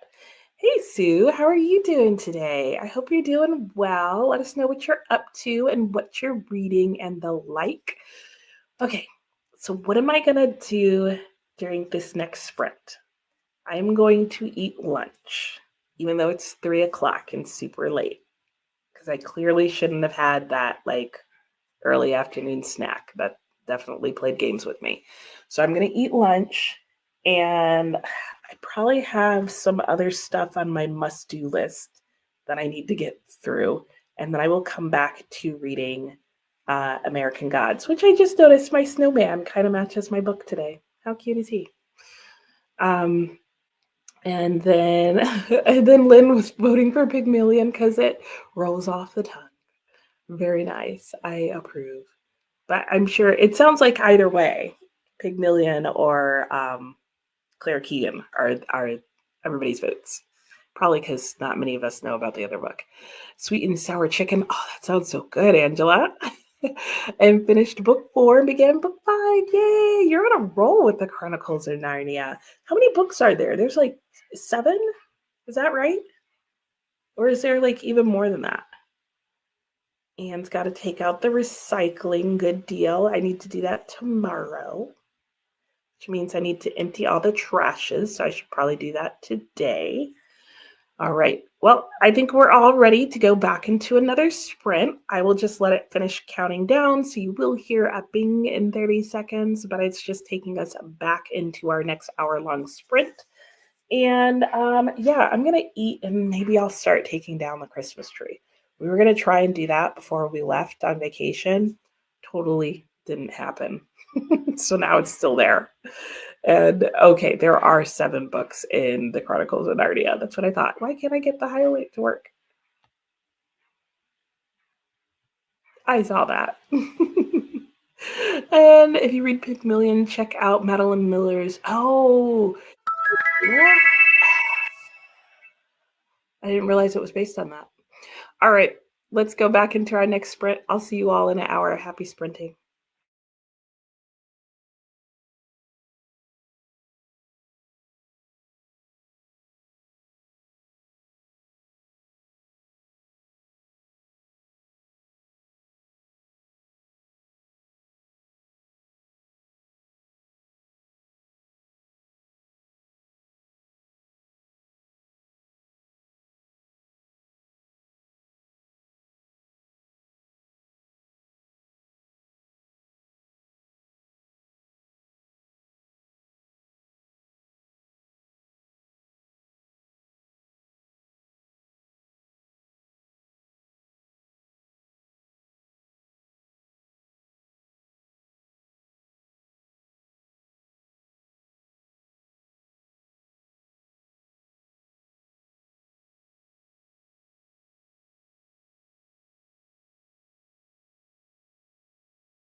Hello and welcome back. How is everybody doing? I am doing well. I did eat lunch during that sprint like I was thinking I was going to. And then I spent the rest of the time reading American Gods, and that was not what I was expecting. I made it to the start of chapter 2 during that sprint, and I'm still like, what just happened? And if you've read the book, yeah, there was a change in perspective and character, and there were two new people, and things happened. I will think twice before lighting candles from now on. Anyway, yeah, so that's how my reading went. Let me know how your reading sprint went for you. Sue's reading The City of Falling Angels by John Berendt. Nice. I'm like really cold, so there might be some hot chocolate in this next sprint for me. Hey, Brett, how are you doing? Oh, won't be here long. Well, I hope you have a wonderful and blessed week as well, and that you're having a great day. And yay, you caught up with Clarissa. Yay. You'll probably read the third letter tonight. I know. I was thinking that same thing. I'm like, what else is gonna happen next? Because I'm like, okay, is this gonna be like torturous serial reading where we're gonna be like, and I have the feeling it is because like ultimately I know like the major plot points in the story, and I'm just wondering how they all come out in the letters, and I'm like, there's definitely gonna be some times where I'm gonna be like tempted to read ahead, but I'm glad you're enjoying it. Viviana will return later. All right. I hope you have a good afternoon. Mickey says, thank you to Alex for the recommendation. Oh, you've read Galatea. Oh, okay. See, so now you have something to compare it to. And Dina got to 23%. It's getting so good, but you can't listen for now. Oh, your girls are getting home. Yep, switch in the book. I totally understand. Back to the blind assassin mashup you've got going on. Amelia finished all the pretty places. And it was good, charming and relaxing. Oh, that is nice. And have to go. All right. Well, thanks for stopping by. It was good to see you. And hello, Nikia, is that you? It is you. Okay, I was like, wait a minute, that looks like Nikia's picture. Oh, nice. You changed your channel name, the Neurodivergent Reader. You're at work waiting to be home. Change your name because you decided to take the plunge and you're making like a channel, not just having a name. Awesome. Well, very good. Have you posted any videos yet? Let us know. But thanks for stopping by and good to see you. Hope you're well. And Alicia got to the halfway point of your second graphic novel. Nice. Yeah, you will finish today. You're on a can't even think what it's called. Anyway, Kristen took your dog for the monthly shot at the vet. Ooh, bad word, vet. And usually get her McDonald's chicken nuggets. But the line was taking too long. Poor thing, didn't get her nuggets. Teresa was just watching Sarah at Sarah's nightstand. Oh, she got 2 new puppies. Oh, puppies. Oh, who's not gonna love that? Sophia made dough for pizza for dinner. Ooh, what pizza toppings are you gonna do? You might switch to War and Peace. Oh, are you? Oh, because you're doing like, are you doing the chapter a day like a lot of people are? Right? It's a chapter a day, I think. Christina's going to do the messy part of paper mache. Ooh. And watch some Buffy with your son. Nice. Okay, maybe back later. Sounds good. Enjoy your paper mache. Oh, you're finally sitting down, Courtney? I know you usually are like running around getting stuff done, so I'm glad you're getting a break. And you're very welcome, Christina. You too, in case you don't make it back.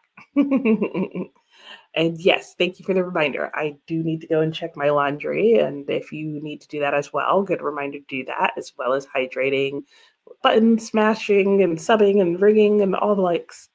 And Amberly also had a lunch sprint. Nice. And Nikia posted one video. Oh, the BookTube newbie tab. The BookTube newbie tag. Almost didn't get it that time either. Well, very cool. So if you guys are looking for new booktuber people, you can go and visit Nikia at the Neurodivergent Reader. And hopefully I'll remember, and I will try and link your newbie video in the comments. I don't know why talking suddenly became difficult. I think I'm like experiencing like late evening like melatonin shifts, and I'm like, with my warm blanket. And Courtney says to Nikia that she's gonna sub and check out your channel. Yes, exactly. Welcome, welcome. Yeah, and if anybody else is newer, oh, and I see Christina posted the link. If anybody else is a new booktuber, if you've started your channel since the beginning of the year and you've done the booktube newbie tag, let us know so we can swing by and check out your channel. Sophia is trying to do a chapter a day for pizza topping. Yes. Ooh. I just combined those two things and didn't even notice. You're trying to do a chapter a day, not for your pizza topping. Your pizza topping, ooh, is turkey pepperoni and ooh, a garlic buttered crust. That sounds amazing. Christina also just subbed to you, Nikia. You're very welcome. And yeah, yum, Sophia, yum. We're all now super, super like, ooh, that sounds delicious. Yeah, I'm definitely going to get some hot chocolate because I could use that tiny bit of caffeine and some extra warmth. And if I don't drink something, I might just fall asleep here while reading. And I have to say, my first thoughts about American Gods, other than that scene that I was like, what is happening? And is what I think happening? And oh yeah, that's what was happening. Is that it's kind of like wordy at times. And like wordy in a dragging the plot at times, where I'm like, I need it to move along more. Like I'm getting a lot of descriptions and insights into things that I semi don't care about somehow already in the beginning of the book. It's weird. There's something about it. Nikia finished your first book of the year. Oh, and it was a 3-star. I was gonna be like, yay! No. What was it? I'm sorry. That's yeah. Good for finishing. Boo for 3 stars. And Alex is starting dinner late. Hubby says, what have you been doing? Reading. Oh, yeah. What are you making for dinner? And what did you tell him? And Neil Gaiman, it's wordy. Yeah, it doesn't always work. Yeah, I kind of felt that way in Neverwhere, which is the only other book of his that I read, but maybe because it was more in London and felt a little Victorian, it didn't bother me. But I also felt like that one moved along a little bit better. Like I don't feel like this is going slowly. There was just a part of me that just at times was like, why are you saying all of this? Like, why, like, it's never a good sign when you're like thinking of an author, like, why are you talking so much? Like, and it wasn't dialogue, it was just everything. I was just like, why are you still talking about this? And I love that your dinner's a concept. But turkey meatloaf, okay, you don't do recipes. High five. I gave that up a while ago too. Yeah, so fingers crossed. Well, hey, once you make one meatloaf, you kind of make them all. Except the problem is they're never the same twice, at least if you do it like I do, because I also now don't like measure or any of that jazz. Like with making dinner. I can't do a recipe for making dinner anymore. But like, there's truth to that for all things. Like, I used to make muffins all the time because it turned out it was like one of the few things I like to bake, and you could make pretty much any flavor into a muffin. And once you've made enough muffins, you realize that there's a basic pattern to muffin making, like which there is for a lot of baking. Like, there's your basic muffin batter. And then there's a basic point where it would make sense to add seasonings. And then there's various ways that you should add a topping depending or in like chunky ingredient depending on what it is. And so really all a muffin is a basic muffin batter and a variety of seasonings and toppings until you get what you want. One of my favorite muffins that I made, and I only made it once because it was kind of a lot of legwork for the ingredients, but it was a spanakopita muffin. And it was like this really nice. That was a, oh, my cell phone was buzzing. I was like, there's some weird noise going on. Okay, anyway, the spanakopita muffin was like a nice, like savory muffin that had some good herbs in it with feta cheese and spinach in it. And it was amazing. But I gave my niece that muffin book, so I will probably never make those muffins ever again. Though I guess she could send me a picture of it. Anyway, that was a really long sidetrack in muffins. Kristen, that's how you got with the bread finally? Yes, you have the base memorized and you just learn what to tweak or add. Yes, it is. It's so much easier once you get to that point because now you're not like, I want to make this type of bread. Let me find a whole new recipe for that. Blah. Yeah. And like it does mean that like every now and then, like if you try something new, you might end up with a bread that's like okay. But you know what? Okay is usually still like edible and pretty good. And Million was saying to Alex, sorry, only just saw your comment. Oh, you're absent for a bit. Oh, what did you say about Storygraph? You can't remember. Mm, I don't know. What were you saying? I don't even remember the whole conversation. So there you go. Okay. Ooh, got a cough. All right. I think I need to go and return that phone call. I said I was going to start working on the Christmas tree, didn't I? Uh, I'm like looking over at it and I'm like, oh, why do we put so much stuff on the Christmas tree? I can do it. Okay. I'm baby steps, baby steps. I'm going to break it down. So the first thing I need to do on my Christmas tree is I need to take like all the garland and ribbon and that kind of stuff off.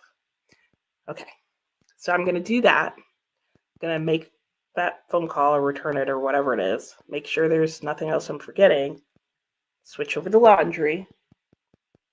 And then I will come back to my book. That's the plan. Now I need to write all that down because I will forget before I finish doing all of that. And Nikia was saying Leather and Lark. Okay, a dark romance, second book in a 3-book series. Yeah, okay, that sounds familiar. Okay, and the banter between the characters was hilarious, but a lot of the other aspects fell flat. Yeah. I know that feeling where it's like the dialogue's good, and then you're like, but I don't really care, so you guys either have to talk the entire time and tell me the story through your dialogue, or what a pain. Anyway, all right, I'm going to skip the rest of this break. We're going to go back into our sprint, and I will see you all in an hour. So happy sprinting.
Hello and welcome back. How was everybody's sprint that go round? Mine was good. It is setting sun over here, so we're getting like super shadow cast. But yeah, I actually spent a good chunk of that sprint talking to my best friend and only just read another 2.5 pages in American Gods. So hopefully on our next sprint, I will get more done. I did nothing to the Christmas tree, didn't change the laundry. Yeah, much did nothing but talk on the phone for most of that one. So, which is funny because I could have definitely done the Christmas tree and laundry while talking, but oh well. Sometimes you just gotta sit and catch up with a friend. So let me know how your sprint went that go round. I am still finding myself shocked by every like few paragraphs in American Gods. And I'm also wondering, like, is that going to be a thing? Is like some of what's going on in this book just there for shock factor? And do I like that or not? I don't know. Um, but it's interesting. Uh, Alex was saying to Amelia, different. You're uh, oh, you were talking to the other Amelia, right? And then Amelia Reed, so I was getting confused. Yes, yes. Manor Classics is also Amelia. But Amelia Reeds was saying I that you also accidentally start books. Yes, all the time. And no problem with the clarification. Yeah, well, see, I didn't even remember the whole conversation. So there you go. Hey, Julia, how are you doing? You're home from work. Nice. Hoping to finish God Save Texas by Lawrence Wright. Nice. Sounds good. Hope you finish your book. And hello, Samantha. How are you? You're starting Catherine House by Elizabeth Thomas. Awesome. Hope you enjoy it. Hey, Chris, how are you doing? I'm doing well, and it has been a fun day for me. Have you had a good day? What did you do today? And hello, Julie. How are you? Stopping in for a quick hello. Well, quick hi to you too. A busy work day, but good. Okay. And you're reading The River We Remember. And you love William Kent Kruger's writing. Nice. I haven't read anything by him, so not familiar with his writings. You're very welcome, Viviana. Hope you have a wonderful day. You're very welcome. And Julie, have we talked about the news that came out about Neil Gaiman? Has new news come out about him? Oh no. What new news? What news? I mean, I've heard that he is suspected of some sketchy things.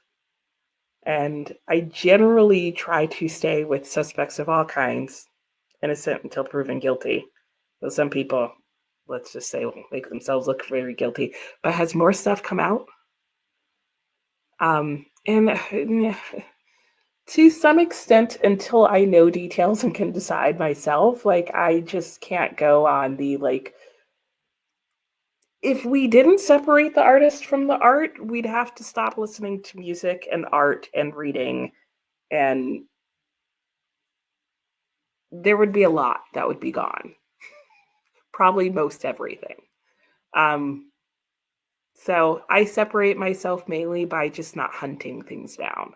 Like I generally don't tend to look up a lot about authors unless I start picking up stuff in their book and going, what's what's going on there, and why is there this like weird stuff in your books?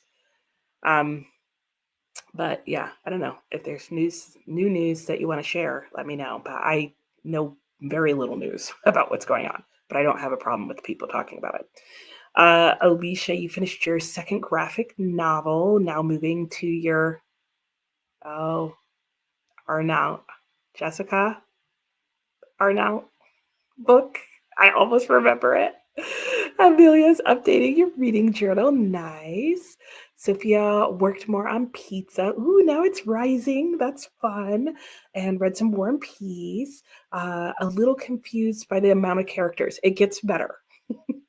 As in, like, the number of new characters slow down, and within you start to realize that they'll start repeating. And there won't be as you won't hear all of them all of the time. And then by the time like maybe some obscure person pops back up, you can look them back up because they're a minor character and it hopefully you won't find any spoilers. I wish like somebody like there was some way of doing character like updates or reviews and that people would post them as like this is who they are in general and then here's spoiler information about them. Because I feel like that's why nobody ever looks up characters is it's because half the people are like this character is the one who dies at the end and you're like thanks for telling me.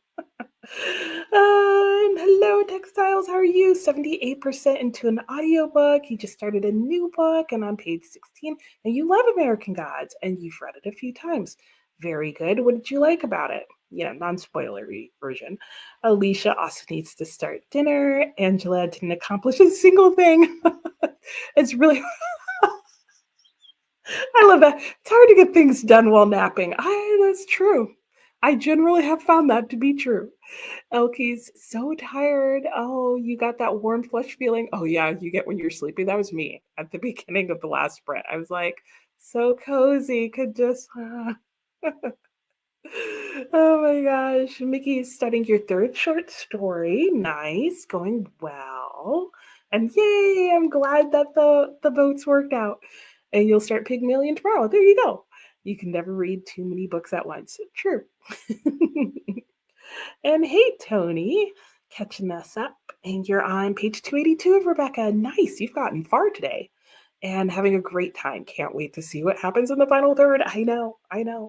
Like there's parts of the final third that I really like, and there's parts where I was like, you maybe could have trimmed some of that down. Like there's some parts that I felt like just went on too long in the last third, but it was good. It's good. Walk in the Woods. Oh, he DNF'd American Gods, but picked up the second book, Anansi Boys, and loved it. Ooh, okay. Tell me if you can, without spoilers, why you put it down. Because there's definitely stuff that I'm like, where is this going and what's happening and why is this a little strange? I mean, it is just a strange concept. August Town has you laughing at places. Nice. Oh, you're very welcome. Oh yeah, to listen to it, right? I think it's because of like the accents and the musicality. The audiobook for it is just really well done for August Town. So I'm glad you're enjoying it. Samantha is enjoying Catherine House. Yay, liking the writing. Ooh, intriguing and ominous. I like that combo. And Julie thinks more women are coming forward. Oh, no.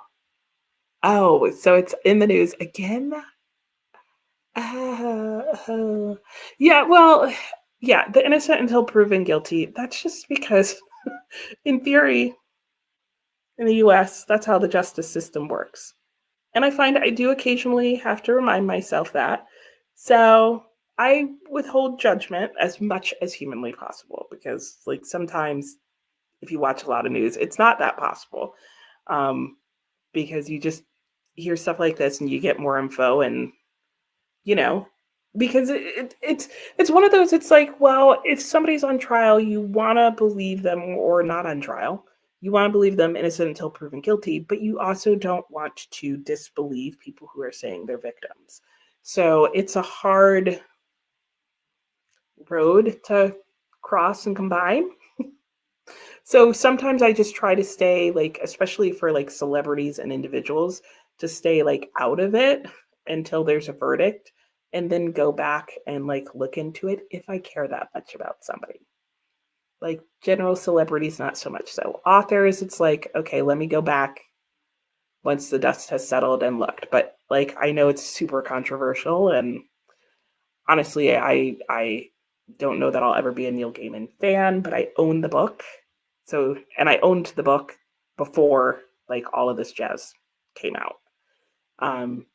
And I feel like it's too early for me to be like, well, I'm just going to throw my book in the garbage. Though I might, depending on what comes out. I'm not going to remember. I'm never going to remember the Jennifer L. Armentrout. Like I knew that's what it was kind of. I think I said Jessica. I'm getting closer each time. Hey Paul, how are you doing? I hope you're well. And Kristen said last week you had the new Fable drama. I know. And okay, so it is new Neil Gaiman stuff. Oh, gosh. There's a new article today with more allegations. Okay. Oh, and J.K. Rowling joined the chat.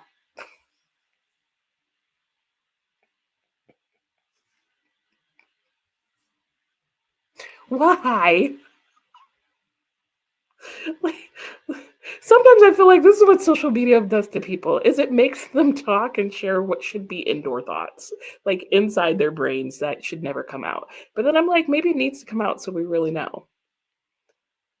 Yeah. Have I seen the movie Sing Sing? I have not.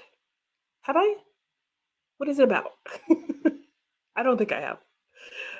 When you get books that have a ton of characters, you write them down. Yeah, I agree. I have started writing characters' names on the tops of the pages when they first occur or have major character description, but usually when they first occur. And I find that that helps a lot because then if I go, wait, I've heard this person's name before, it's super fast to flip back through your book and find somebody's name written in big letters at the top. And then I can like read like what I've underlined or highlighted or just skim that page. And then I go, and usually on the page, I also like circle or put their name in a rectangle. That helps too.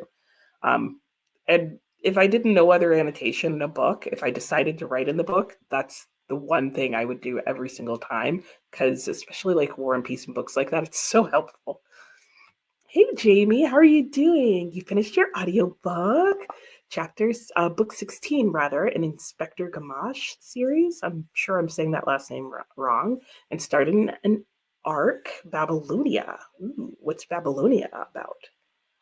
And Samantha was saying to Tony that you really liked Rebecca as well. Yes, yes, such great atmosphere. And if you like the atmosphere of Rebecca and that kind of creepy gothic vibe, Jane Eyre is great for that. A more contemporary book would be Marina by Carlos Luis Zafón. Um, very similar feel, though totally different stories. American Gods, first read, you thought it was interesting, but with each additional read, you like it more and more. Lots of small moments, but you like the idea that we take gods with us. Yeah, I think that's a really fascinating, like, thought that, like, at least in the edition of the book that I have, which is the one that's here on the screen, um, there's like a little quote at the very beginning that talks about that. And I was like, okay, this is clearly like this concept is being explored in the book. Elky's just been sitting here for the last two sprints. Maybe you should sleep. Yeah, it sounds like a good. Sounds like you're like slowly working your way there, and should just speed up the process. And Anansi Boys is so good. I have heard a lot of good things about this compared to American Gods. Paul, Teresa wants to know what you're reading. We all do, so please share. Chris was saying that Alice Munro controversy is so icky. Oh, I don't know if I've heard of that one. So, and you owned all of her books. You have no desire to read any of her books now. Yeah, that can happen. I don't even know how people hear about these things. Granted, I don't watch a lot of news, so I tend to stay pretty sheltered. Yeah, apparently, Alex, there's more stuff has come out. Um, and Kristen's like, hey, let's pile out a different author. Oh, is that what she's doing? She's like, yeah, get him, guys. That's so tacky. Like, oh my gosh. And you loved the guy super much, and when the allegations dropped, you were disappointed. Yeah, yeah. And I'm assuming that's not totally surprised, or maybe totally surprised. And think of all the things you're saying about American Gods. It just felt creepy, weird. Yeah, it does. It does. That's why I'm like, I'm holding judgment on the book for a little bit, but I only have so much tolerance when I start to feel that way. And then you tried to watch the series. I don't think I'd do that. Not based on what I've read so far. And I read Neverwhere and I thought it was okay. Like I thought it was good. Julie, don't judge anyone who chooses to read books by controversial people, or you don't judge anyone who chooses to read books by controversial people. You think that should be an individual decision. Yeah, I think reading in general needs to be an individual decision, like because otherwise you're at the point where you're banning books, you know, or you're banning people for reading books that you think should be banned, and there you go. And you're very welcome. Yeah, lots of good Gothic recommendations. And you only read one chapter of Nicholas Nickleby, Teresa. That's totally cool. In December, and you put it aside. Oh yes, that's right. I remember you. Yeah, you had a lot of like major end of year reads going on. You've been reading them all. Oops. I'll come back to you, Samantha, all year long, and you did get them finished. Yay! And then restarted Nicholas Nickleby. Fair, because you weren't that far. And so that works. And you're only a couple of chapters in, and you forgot how to hide your comments on Discord. Oh, you have to do the like two parallel lines.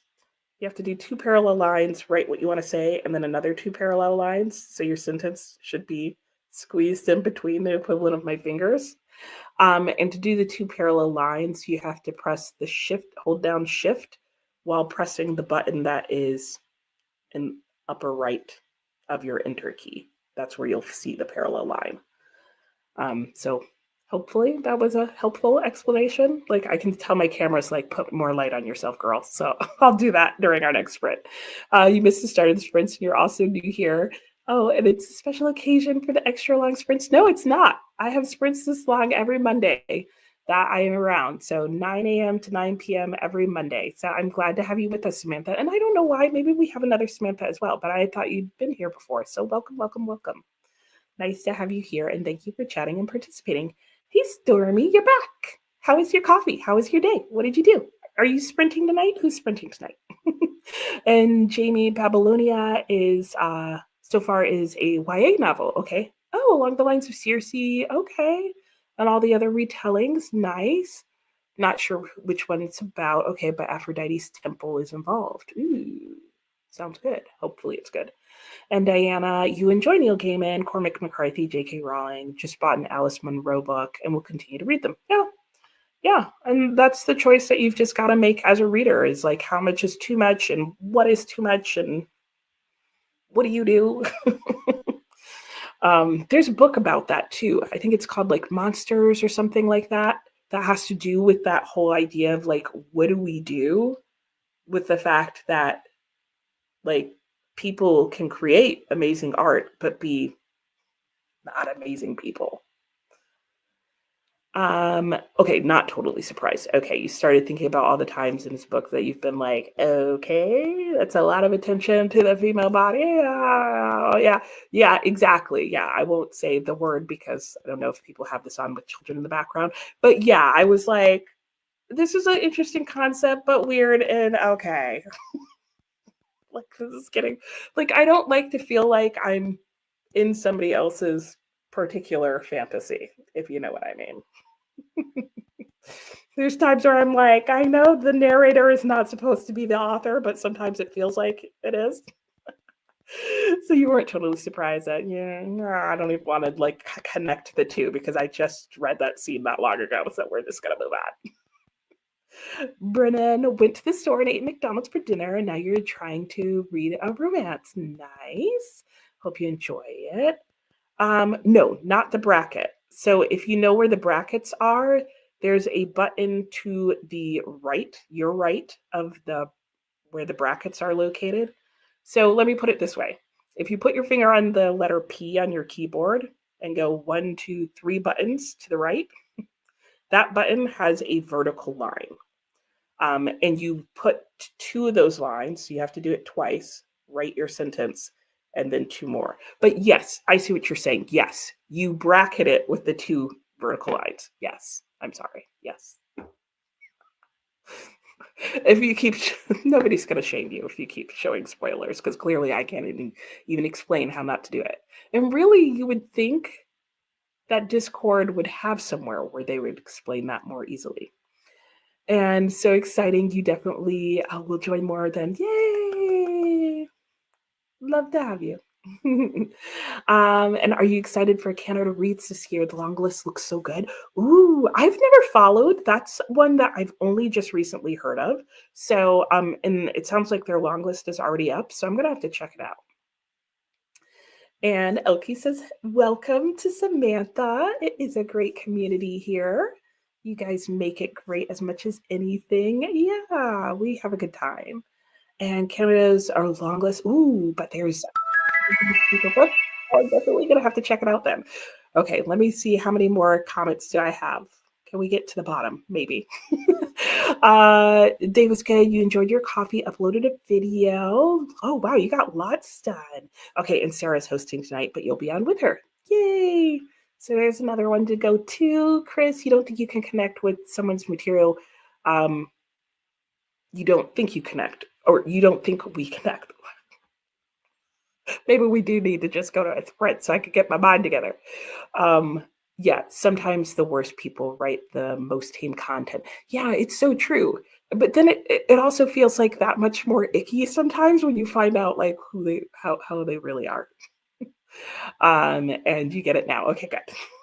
I'm glad because that was all the help I could offer. It's the backslash key. Yeah, that's another way to think of it. Yes. And hello, Queen. People aren't perfect. We tend to think that actors and artists are different when they aren't. Yeah, they're human just like us, imperfect. And once we come to that realization, it would help some. Yeah, it's true. Yeah. And we kind of have to, like, there's art, and then there's the person who is part of creating the art. And oh, yay, thank you for subscribing. And I know another book prize, and you should go check it out. And hello, Queen. I haven't seen you comment before, so thank you for commenting. Yes, it does suck, but it is true. Yeah. Um, Nobody's perfect, but it's the reality. We live in a fallen world. Yeah. Yeah. You stay away for the foolery and nonsense, but it's real. Yeah. And it can come out anywhere and at any time with anyone. Is yeah, sad how people are. Okay, let me reset our timer real quick so we can get our full hour. That was a great chat. So thanks for chatting with me, guys. But I want to respect the time of people who are also just trying to get a ton of stuff done in the wee hours of this evening. I've got to turn some more lights on here, but I will see you in an hour. Happy sprinting.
Hello and welcome back. How are we doing? How was that sprint for everyone? Mine went okay-ish. I am on the struggle bus, guys. I'm not going to say that I am in a slump because I want to read. But my reads for this month, like my TBR game has failed me. This month's reading list has like just totally gone to crap. And I'm going to count the ways why. And then before we go into our next sprint, we're going to pick a different book for me to read. Because what I've got going on right now is not working out. So far this month, if you've watched my TBR, off my TBR, I've read A Tree Grows in Brooklyn. I've read The Trees by Percival Everett. I finished Nicholas Nickleby. I'm working on Clarissa, Year of Wonder, and The Pillow Book, as I should be. And we're starting Invisible Man this weekend, which I would be more than happy with to have be my only read from this weekend to the end of the month, but it probably won't last me that long. Maybe it will. I've heard it's very dense. But I need something to read at least from now till this weekend. So keep that in mind. And then maybe something to continue reading if I finish Invisible Man. So let me tell you what the other books were that were on my TBR and why they're not working for me. And I'm just going to go in order. For my previous book haul pick, and I'll also tell you what I'm replacing them with. I had to pick a book whose title started with the letter O. I went with The Ordeal of Richard Feverell. I do want to read this book still. I'm allergic to this copy of the book. And I just decided this month that that's happened to me with a few used books that I've bought. I have really bad dust allergies, and some of them are dustier than others. And no matter what I do, I can't get rid of it. I can eventually get an e version of that because I probably won't find another copy of the book. I don't know what I'm going to do with that copy of the book, but I cannot read it. So I'm going to replace that with a different book whose letter starts with the letter O and has previously been hauled, which in my wrap-up video, I will explain that I'm changing that category to recently hauled because the whole point was to prevent newer books from becoming TBR vets. So the most recently hauled book that I have, whose title starts with the letter O, is Orbital. So Samantha Harvey. This seems like a really good contender of something to read before the weekend. Though I also feel like, am I also going to finish this in the next day or two and then go, now what am I going to read and be in the same place again? Seems likely. So I also feel like this would just be a good book to put off until the end of the month, like after I've read Invisible Man, if I still have time this month. But then that also might mean I just never get to it. Next, I had for X, Y, and Z, I needed to choose a random continent. I chose Europe. And the book I was going to read for that is Year of Wonders. And you can see right on there what's happened to it. It's going to be an autumn read for me because this is super depressing. And we talked about earlier today in sprints how there were a couple of us who were like, yeah, we don't want anything too heavy right now.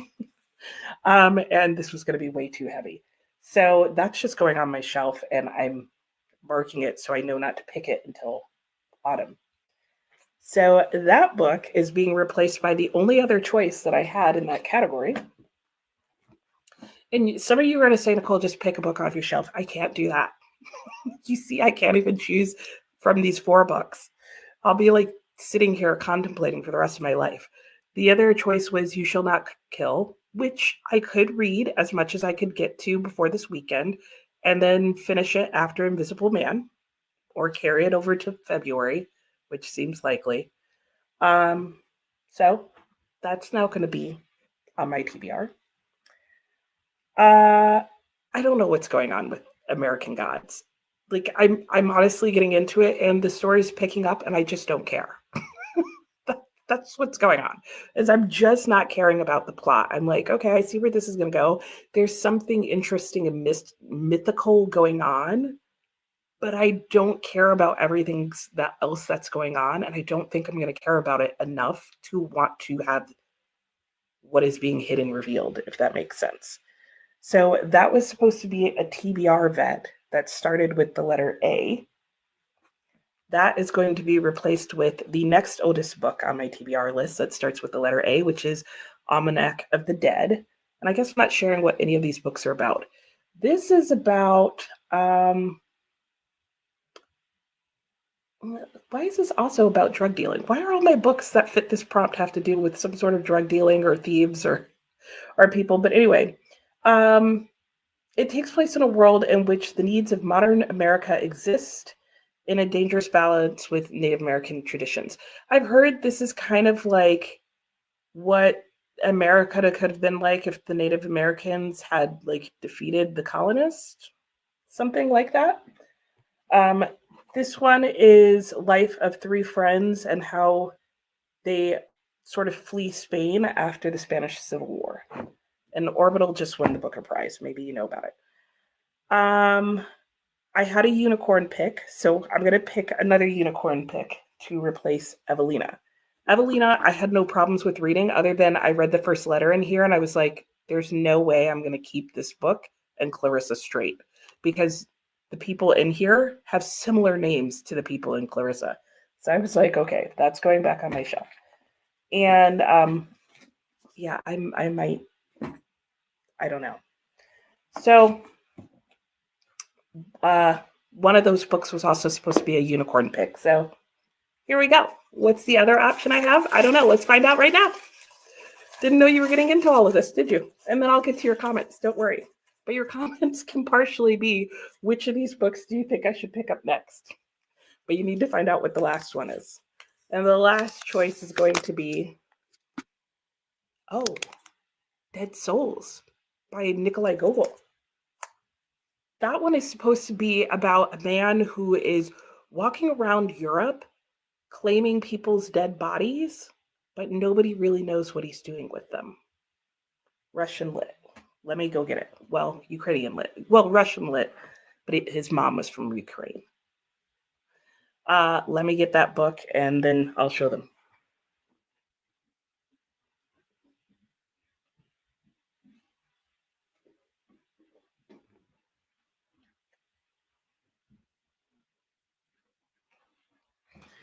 Okay, so live, here we go. Your choices to vote to help me pick my next read are Dead Souls, Almanac of the Dead, which is also a pretty chunky book, but again, I could read it before and after. You Shall Not Kill, or Orbital. And mind you, if I pick Orbital, I may make you pick two. So I may go with the top two if Orbital's number one. So vote below which one you think I should try and read next. And if you'd like me to read the first sentence of each one, let me know that as well. And then I'll come back after the next sprint and tell you which one won. So you'll be able to kind of tell in the comments. All right. Now, let's see how your sprint went for you. What if I was on mute that whole time? Like for half a second, I was like, did I unmute myself? Anyway, Julie was saying to Anne that it's not a prize. Oh, I did look this up because Anne was telling us about the Canada Reads Prize. Hang on.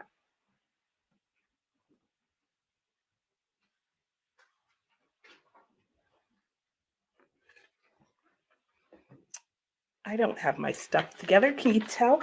Okay, so Julie was telling us about the Canada Reads, which, yes, once I looked it up, I realized it's not the prize. There is another prize for Canada, but this is not the prize one. It's a public engagement thing. Yeah, I like that phrasing. And I looked it up, and they have a long list of books. I think it's like 15 books, and they're looking for the one book to change the narrative on how we see, share, and experience the world around us. And I don't know where they take submissions from, but I looked at the list and there's two that I'm interested in just in general. Like we don't have these as options. One is The Pull of the Stars by, I think it was Emma Donahue. She's the author of The Room. And it is about like this women's ward in a hospital, like the labor and delivery ward in a hospital, and is set in Ireland during the 1918 flu pandemic. And apparently she wrote this book and finished it before COVID. And even she was astounded by similarities. So it sounds like pros and cons to that one for me. And then the other one that I was like, that sounds interesting, is called The Other Valley by Scott A. Howard. And this is about a community that exists in a magical valley. Kind of reminds me of 100 Years of Solitude. And if they go in one direction, I think it's like east from the valley, they can go 20 years into the future. And if they go west from the valley, they go 20 years into the past. And there's this council, but it's not spelled like council, that exists that gets to determine and vote on who gets to go where or who gets to cross through the valley. And that's as far as I read, because that was all I needed to read to be interested in the book. So those are two from Canada Reads that I'd like to check out. So you can go check it out. And I just Googled Canada Reads 2025 and the list came up. So thank you for sharing that with us. And Storm, you try not to follow book news for the most part. Yeah, I just try not to follow news, but you still find it out. And it's Battle of the Books. Okay. Oh, that's interesting. Each of them has an advocate and the public votes for a winner. That's cool. I like that. There should be more things like that. Chris forgot to answer that Sing Sing is a fictional film about a real-life prison program where prisoners perform in plays. It's a way to give prisoners a purpose and rehabilitate them. Oh, like Sing Sing in the prison. Okay, excellent film. Sounds good. I'll have to look it up. Not that I watch movies or documentaries or anything that often, but it does sound interesting. Sue, you had a nap, yay! And then your daughter called and woke you up. Oh, boo, but good that she called. She's a type 1 diabetic. Oh, and her blood pressure or her blood sugar keeps dropping. Oh, it scares her and she calls you. Oh, she's seeing her doctor tomorrow. Okay, good. I'm glad she's seeing. Yeah, and I'm sure she just needs like that reassurance and someone to know that she's okay. Hey, Kat, how are you doing? Hope everyone's having a good morning. You just warmed up your seafood potato for dinner and listening to Carrie while eating. Nice. And Raven Spite, hello. Yeah, you're not kidding. So I have heard, but hopefully you stayed around long enough to be like, yeah, I don't think I'm actually going to continue. And it ironically has nothing to even do with the man. Like, I'm just like, yeah, I just don't care. Let's just shift to something else for now, because that's what I'm doing. Yeah. And Samantha was saying to Sue, oh no, that sounds scary. Yeah, I know that does. Yeah, I'm really glad she's able to see her doctor tomorrow, and I hope everything's all right. Hey, Jamie, how are you? I hope you had a great work day. What are you reading tonight? And Sue said to Samantha, yes, it is. Oh, you're 100 miles away. Oh my gosh. Yes, as a mother, that would be so hard as a parent to your child. Natalie made an ate dinner while listening to Giovanni's Room. Ooh, nice. Don't remember if you had commented earlier because you missed most chatty bits, but you caught up with Clarissa. Yay! Oh, and you did read the third letter. I think you had caught up and were about to read the third letter because you couldn't stop yourself. I want to say that's where you left off. Queen, you were in a slump, finally start seeing. I was in a slump, but finally start and read 5 chapters. Okay. You finally started and you read 5 chapters. Very good. I'm glad you're out of your slump, Queen. Brennan didn't read anything. You might pick up a Frida McFadden book. Nice. Elkie took a shower and changed to pajamas and moved to bed. Nice. Actually read a bit in that one. That's always helpful. Kristen, you still have one more work task. Okay, so close, but you're 80% through. Nice. Should be able to finish tonight. Sounds like it, especially once you're done with your task. And I'm just going to pause our timer real quickly because I do want to know what you guys think I should read. Jamie got distracted watching BookTube, playing with kittens, making coffee. Only finished a chapter. Well, hey, it sounds like good distractions. And Queen finishing Somebody's Daughter in the 7th. Okay, don't know. And started Lost Children Archive. Ooh, not familiar with that one. And still not halfway through yet. Okay. Amber Lee had to take a break from reading and housework to play video games. Yeah, that's a must. Yes, I remember you mentioning you play with your dad before. You switched the laundry around and we'll be back to reading this next sprint. Sounds good. Invisible Man is so good. I'm looking forward to it. I've heard nothing but good things. It's a book that made you realize you love stories where the characters process their thoughts and learning on the page. That's interesting. And I have heard that about this book. So it'll be interesting to see how I like that. Sometimes I like it, and sometimes I'm like, stop talking and move on. And Orbital's high on your list. Ooh. And Dee Dee read more of Annie Bot and now going to bed. Yes, it's late for you. Have a good night. Thanks for joining. Jamie liked Orbital. It was a fast read. Took a couple of hours one afternoon. Yep, that's why I'm like, I'll need to pick a second book. Kristen, Orbital was your last read of 2024. It could go fast, but you think it's a good slow read because the pieces you liked were ones you needed to stop and think about. I did read like the opening paragraph, and I thought that I was like, this would read quickly, but would also be something you could think about a lot. Natalie read Orbital.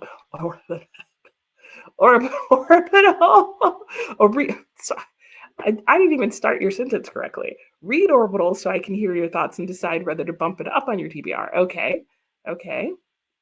Is it American Gods? Yes. Oh, did it have teeth?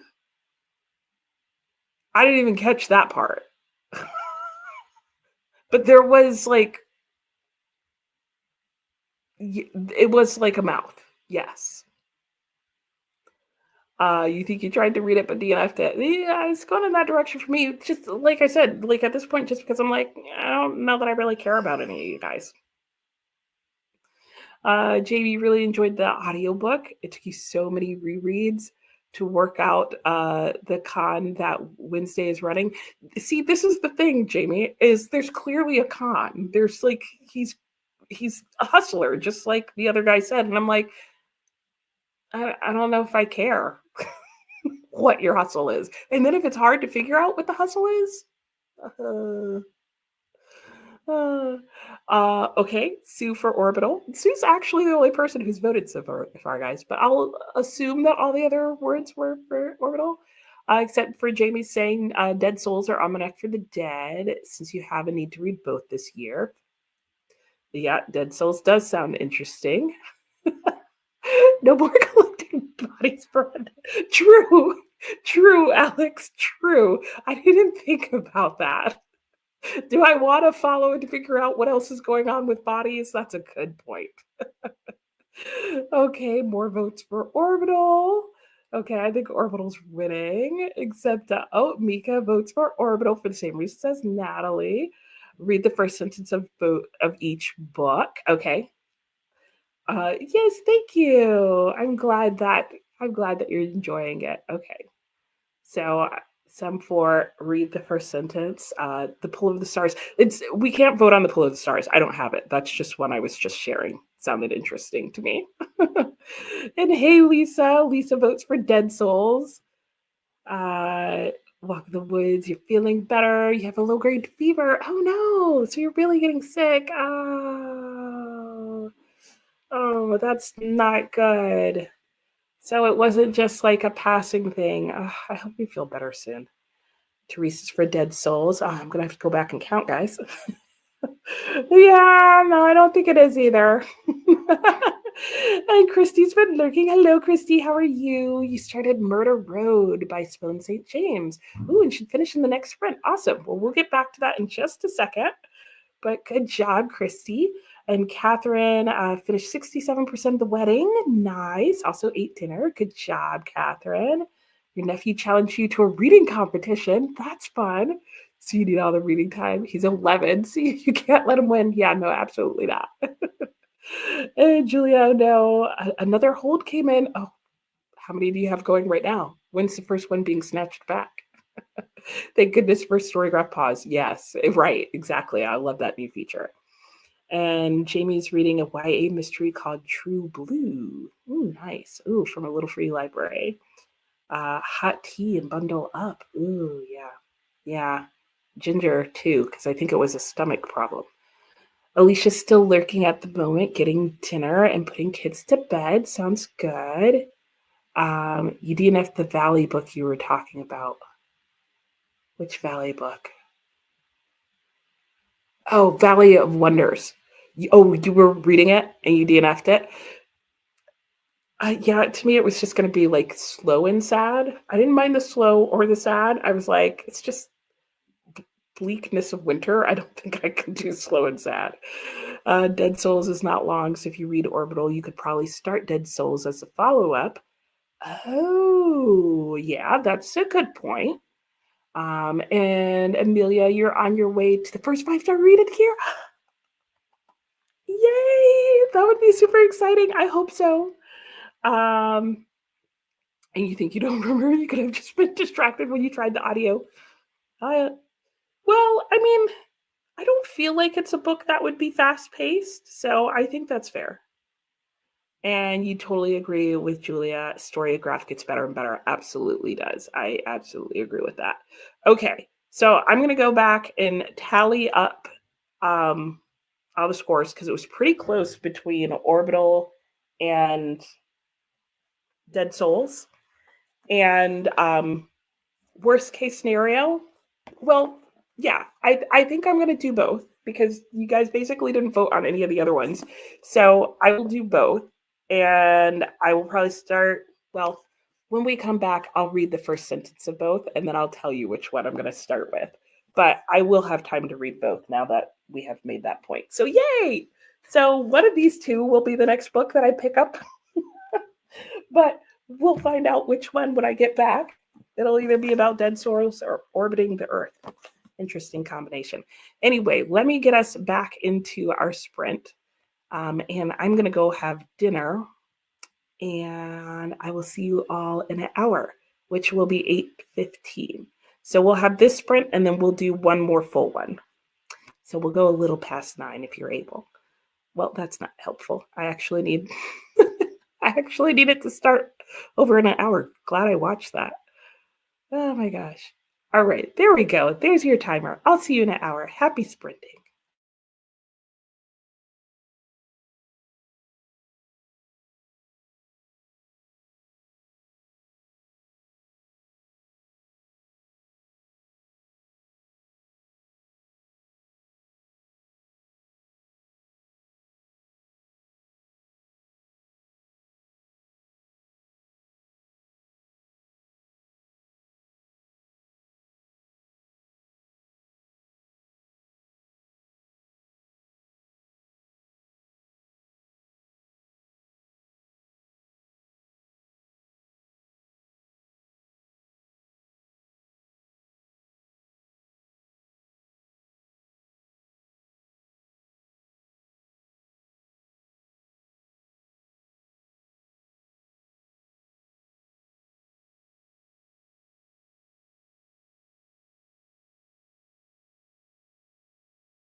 Was that actually an hour?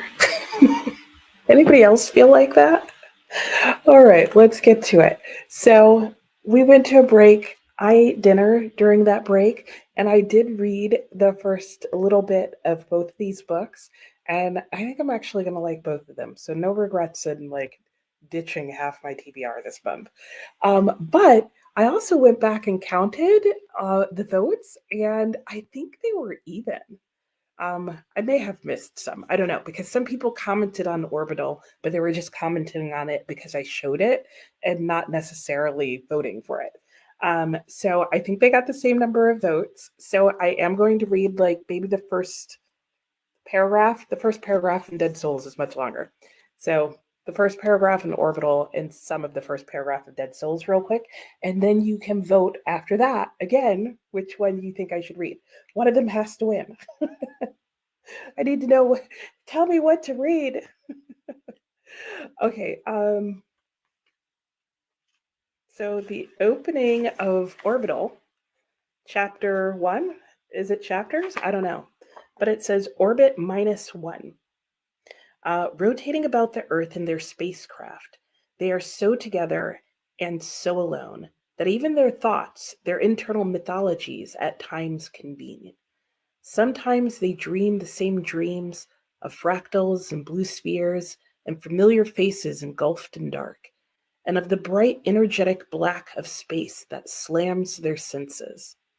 Raw space is a panther, feral and primal. They dream it stalking through their quarters. I I I love that. That's pretty awesome statement there. That imagery is just chef's kiss. Super pleasing. Chapter 1. Now, clear your mind, Orbital. Imagine you're in a different time and space and people have different sensibilities about writing. And then hold on for this first sentence. A rather pretty little chase on springs, such as bachelors, half pay officers, staff captains, landowners with 100 serfs, in short, all such as are spoken of as gentlemen of the middling sort, drive about, um, sorry, all such as are spoken of as gentlemen of the middling sort drive about in, rolled in at the gates of the hotel of the provincial town of N. In the chase sat a gentleman, not handsome, but not bad looking, not too stout and not too thin. It could not be said that he was old, neither could he be described as extremely young. His arrival in town created no sensation whatever, and was not accompanied by anything remarkable. Only two Russian peasants standing at the door of the tavern facing the hotel made some observations, with reference, however, rather to the carriage than to its occupant. My eye, said one to the other, isn't that a wheel? What do you think? Would that wheel, if so it chanced, get to Moscow, or would it never get there? It would, answered the other. But to Kazan? Now, I don't think it would get there. It wouldn't get to Kazan, answered the other. With that conversation ended, moreover, just as the chase drove up to the hotel, it was, with that, the conversation ended, rather. Moreover, just as the chase drove up to the hotel, it was met by a young man in extremely short and narrow white canvas trousers, and a coat with fashionable cutaway tails, and a shirt front fastened with tulle breastpin adorned with a bronze pistol. The young man turned round, stared at the chase, holding his cap, which was almost flying off in the wind, and went on his way. Wordy, but I also like it. Because I was like, why did you just do that? Especially the chase. Like the number of clauses just to tell us that this was the type of chase that gentleman went around in. That was wild. So pick your poison or pick my poison. I'll like them both. All right, let's see how you guys did and then get into our last sprint. Alex, oh, you were talking about the one, not Year of Wonders. Why did I say that was the Valley book? There's no valley in that book. You meant the other valley, the book that actually has the word valley in the title. that it started out slow. Good to know. I don't know how I got that confused. Jamie just sitting here looking at 4 and 5 star reviews of Dead Souls. Don't tell me what happens, but it does get good reviews. Exciting. That is Dead Souls by Gogol. Yep. Another book which is really easy to read but very thoughtful is The Boy, the Mole, and the Fox. I do have that, but that's like super short. And you wish you had this book when you were working. Oh, that's interesting, Anne. I do want to pick that up at some point. And Chris adored Orbital. So did Anne. She's the reason I bought it. But it's a bit of a mood piece. Your enjoyment of it may depend on how receptive you are to it. You just thought the prose was gorgeous. I thought that opening was gorgeous. Like, again, I'm that, like, this would take me a while to read because when I first read that line about the panther, I was like, wow. And I sat there with it for a minute. So Sophia just finished dinner. Ooh, the pizza was great. Yay. Hey, you know, oh, you burned your knuckles. Oh no. You watched The Man on the Inside, enjoyed it. Well, I'm glad that you okay. I I read your sentence. I just can't get it out. But I'm glad your pizza was good and that you enjoyed your movie. And yes, we are still here. We're here until 9. We have one more sprint, Pirate, if you want to join us for that. And you think you have read Orbital, that you have to read Orbital twice. I could see that. Once to get the story and then the other to reflect on it. I could totally see that. And I know you've read it more than twice, Anne. And Chris agrees. Good to know. Sue's making dinner, so you're back to listening to Twisted Love. Nice. Hey, Krista, how are you? Hello, hello. Oh, you weren't able to work today? Oh, were you not able to get to work? Because I know you have snow down there. And I did have a fun day sprinting. Yes. So, wait, since I wasn't able to at work, you were at work today and you weren't able to join the sprints.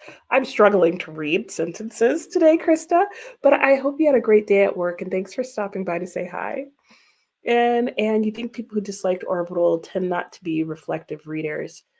I could see how if you just read right through it, I mean, they probably reflect, but if you're not the type of reader who likes to pause and reflect in the middle of reading, or you just find that irritating, I could see what you're saying already.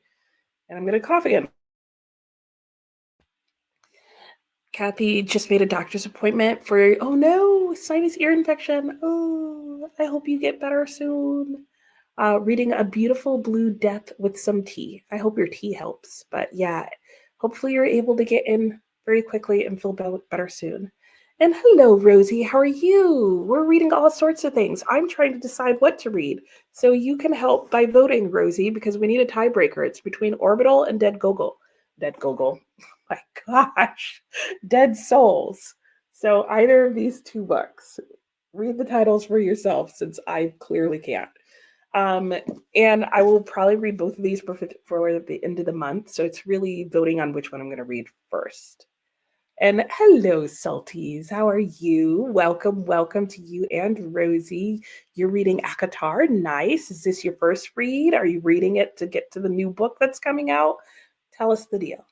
Chris, you also think those who disliked Orbital were reading it too fast to finish the Booker long list? Ooh, that would be a tricky situation to read it in. I didn't think about that. It does seem like you need to just enjoy the beauty of the writing. The melodies, as Plato would say. Sue's waiting for the last book in ACOTAR, yeah, from the library. Ooh, 2 weeks ago. Nice. Diana, this ends the manuscript, Dead Souls. Yes, I believe it's unfinished, Diana. I'm pretty sure that's what that is. Hello, Mary. How are you doing? You're reading The Shadow Girls. Lovely. Hope you enjoy. And Diana, 460. Yes.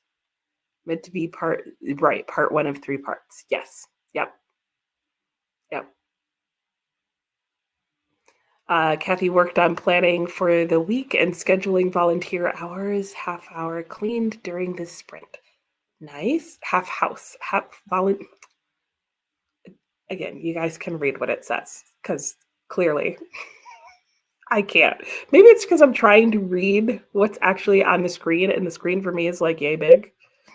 versus like, because my screen's full of other background stuff. Kristen, forgot that last week you decided you'd read your Clarice Lispector. Oh, you did do that. Yeah, that you were going to read Clarice Lispector during the sprints. Oh, well, hey, there you go. Get it in now. Natalie did some laundry, listened to Beautiful Creatures. We'll read that third letter and then continue with World of Wonders. You're in the middle of too many books. Yeah, I don't know what happened. We all are somehow. Mickey's halfway through Walk the Blue Fields, and you really enjoy the collection. Yay! Yay, win for groupthink.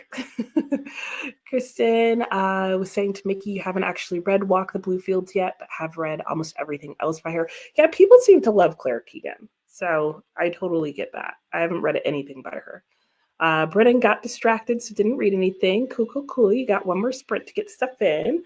Jamie gave up on trying to focus on what you're supposed to be reading and switched to audiobook of book 17 in Inspector Gamache series. Sounds good. Good strategy. Alex reading letter 3. Ooh, now I feel behind. Each sentence gets read at least 3 times. But you're glad to give your brain the exercise. You know, the other thing that helps with that is try reading the sentences way slower than you normally would. Or try saying them out loud or listen to an audiobook while you read with it. Because the grammar at the time was special. And a lot of it was people were trying to write as they spoke. Why they spoke like that is a whole nother question. Jamie, you're too close to being caught up in this series, so you might as well finish. Oh, yeah. Sounds like a good plan. Natalie's the same. Yes, it happens. Okay, I'm going to keep track this time as we go. So we have the choice between Orbital or Dead Souls. I have the feeling I know what people are going to vote for. So Samantha says Orbital. Sue says Orbital. Alicia finished dinner, got the kitties in bed, sprint hopping. Yes, Paula's playing trivia. If you guys want some games and need a brain break. Kathy likes the second book, Dead Souls. Nice. Teresa, hello. It's voting for Orbital. Thanks. Jamie started True Blue and made it to page 56. Good job. Samantha switched to crocheting and watching Netflix. Fun. What are you crocheting? Jamie's still voting for Dead Souls. Fair. Alex needs to pick up a copy of Orbital. Oh, the audiobook didn't work for you. Oh, that's interesting. Huh. But you were absorbed enough to know it was beautiful. Interesting. So maybe it is like if you go too fast, it's less enjoyable. Lisa still likes the ideal Dead Souls. Ooh, they're tied right now. Kristen votes for Orbital. Alex for... Are you voting for Dead Google? Well, it's already happened. I don't know if anybody wrote a story about it. Like, not to laugh at his death, but there's that book too. Ooh, hey, Leonie. Ooh, you started Valor. Nice, 5% in. Hope you enjoy it.